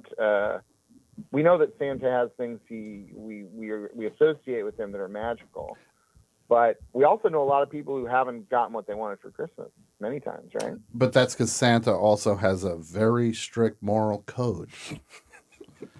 He makes sure the people that should get what they want for Christmas get what they want for Christmas. Now, The ones with money. The ones with money. Thank you. If we think about the Santa Claus, if we limit ourselves to the Santa Claus in the Polar Express, he seems to be a little bit on defense because the whole movie is about children growing up and losing their belief, and he's had to institute an entire protocol involving a magical train that brings doubting children to the North Pole to convince them that Santa is real. But doesn't that prove how powerful he is, that he finds a solution to a problem?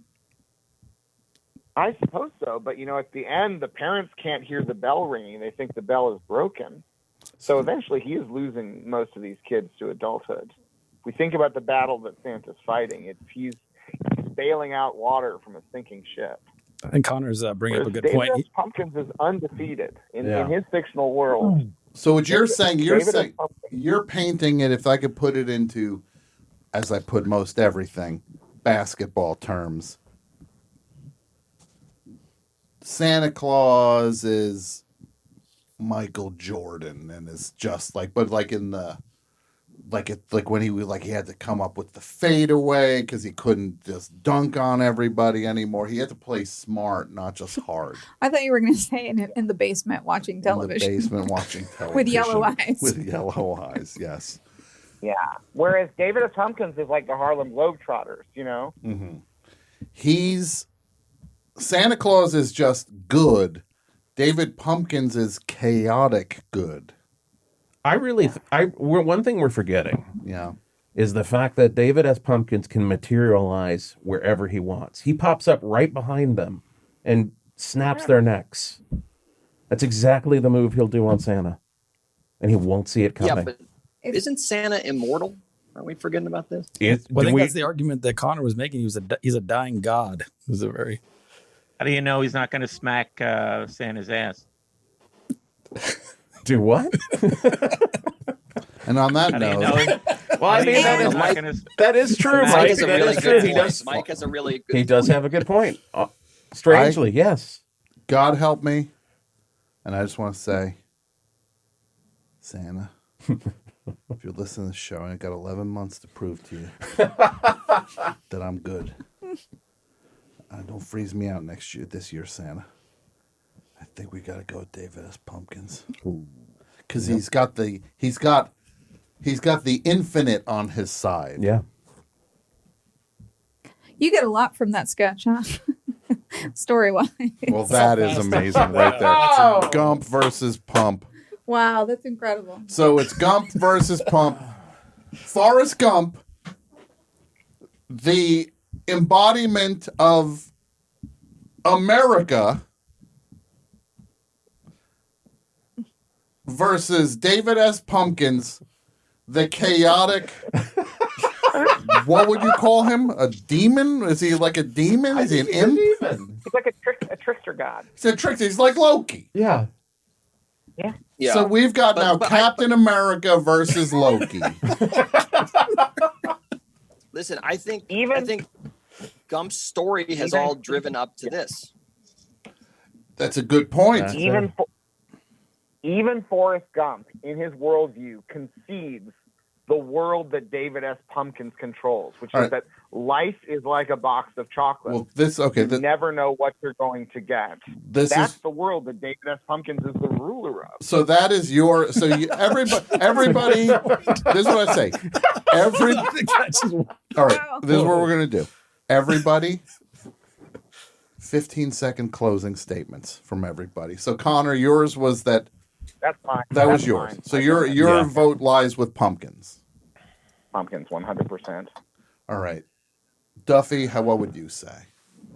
I'm going with Pumpkins too. That convinced me that. Okay. Forrest is only restating the rules that Pumpkins created. Sure. Okay. Jason Dudio Gore, host of The Hawk. 108.9 The Hawk. Thank you. Here's the thing. I think where we know Gump is right now, he's gone soft. He's focused on being a dad. I don't think he has the power behind him anymore. I think that, I think Pumpkins is going to rip him apart. Okay. Pumpkins. But may I go next, Tom? Good. Well, yes, you can. But let me just say one thing. There's a guy named Muhammad Ali who people also said was soft. And he was fighting against George Foreman, who everybody said, oh, this guy is going to destroy Muhammad Ali. You don't think Forrest Gump's got some rope-a-dope in him? Exactly. He might. Gump-a-dump? He has a little gump-a-dump in him. Because maybe he's fighting for his kid. That's what I'm saying. You don't think he could gump-a-dump?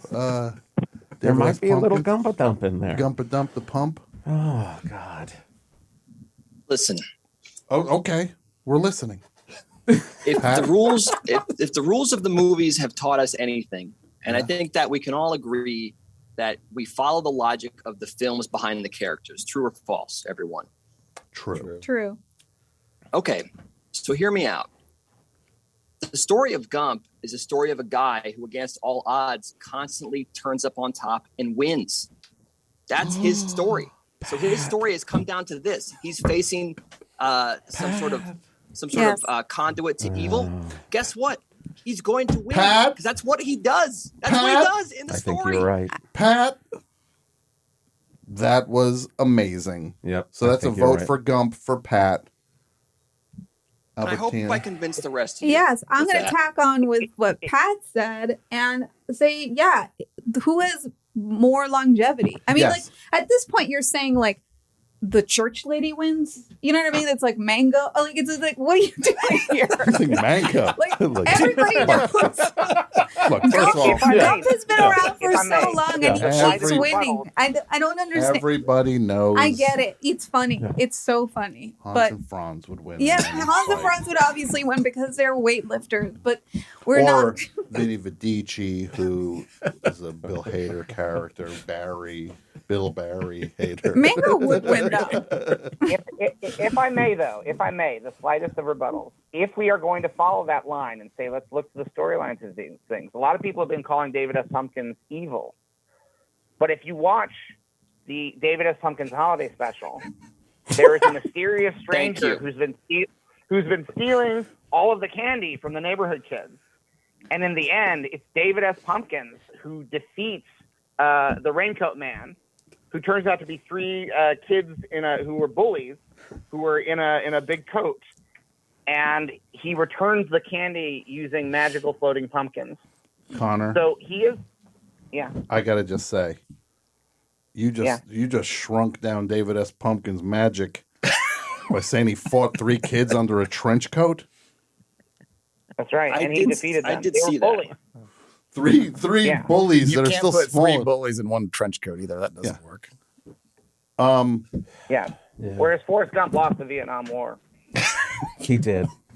It was all on him. He also introduced running to America, fitness, ping pong, shrimp. We didn't have those things before he showed met up. Nixon. He met Nixon. He met LBJ. Elvis. Remember, he was just like, I got a Dr. Pepper. Remember, he wanted a Dr. Yeah. He convinced John Lennon to write Imagine. He convinced him to write Imagine. Then he went on and he invented Apple, the computers. It's true, but I would argue this. None of that was done with intent. It was all done at random. Some would say that some sort of chaotic energy was controlling You know what the forces surrounding. What I would say to I'm that, though, suggesting- what I would say to that, it don't matter what it is, you win, you win. Don't matter if you're in a basket again to go to a basketball game. If I throw the ball up and it's one of these reckless, crazy shots, if it goes in, it still counts. Doesn't matter if I But meant who are it to we go say- in. But who are we to say that David S. Pumpkins wasn't part of the chaos, secretly puppeteering Forrest Gump? Pat, I got to say, Pat, I was so ready to go with David S. Pumpkins. Then Pat made this impassioned speech. I agree. Yeah. He swung Albertina to your side. You swung, no, I you always- swung me too. You swung you. So that's okay. So now Pumpkins is down to 2. Gump's up to 3. I didn't vote yet. I'm voting for Gump. Mike, who are you voting for? Gotta go with Gump. Gump. Rip Mike's Connect. the 5. Andrew? Gonna have to go with Gump. Gump 6. Who's Wes going? Wes? I'm going Gump. Gump. It's Gump in a rout. Thanks to an Wow. impassioned speech by Pat Byrne. Wow. One Forrest one.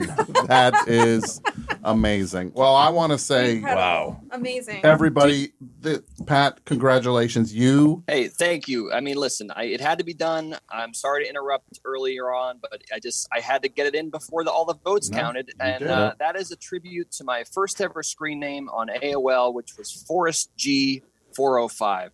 Thanks, Amazing. everybody. And I just want to also say this. The movie Forrest Gump, I think, is terrible. It's a bad movie, right? Truly awful. Morally, it's like Old Testament. Is there any argument against that? I mean, we're just like, oh, you. I want to hear someone passionately defend Forrest I Gump. haven't as seen a it movie. since I was a kid, so I don't know. But it's probably It's like a ride. So, so we're turning Forrest Gump on right now, and we all are. watch We're all it going to together. watch Forrest Gump All together. right. Now, everybody, thank you for listening. The best show will be back next week. I want to thank Duffy Boudreau for being here. I want to thank Albertina Rizzo. I want to thank everybody who helped make this happen. Brett Davis is the MVP with all of the graphics tonight. What a home run. Andrew, Wes, everybody, thanks for making this work. Jason with the opening theme. Just what an amazing night. I'm truly impressed by the work everybody did to make this as special as it was. Congratulations to Forrest Gump. And we will be back. Thank you, Mike. Mike laughing. Thank you. Best Show will be back next week. Bye-bye. The Best Show is produced in partnership with the Forever Dog Podcast Network. The show is hosted by Tom Scharpling and features John Worster, Michael Lisk, Jason Gore, and Pat Byrne. The show is produced and written by Jason Gore, Pat Byrne, Michael Lisk, Brett Davis, John Worster, and Tom Scharpling. The Best Show is executive produced by Tom Scharpling, Brett Boehm, Joe Cilio, and Alex Ramsey. Co-executive produced by Jason Gore and Pat Byrne. Segment producer Michael Lisk. The show is engineered and mastered by Andrew Gleason and Wesley Knapp. Graphic design, video editing, and social media by Brett Davis. Website and technical support by Martine Sellis. And the show is recorded at Forever Dog Studios in Los Angeles.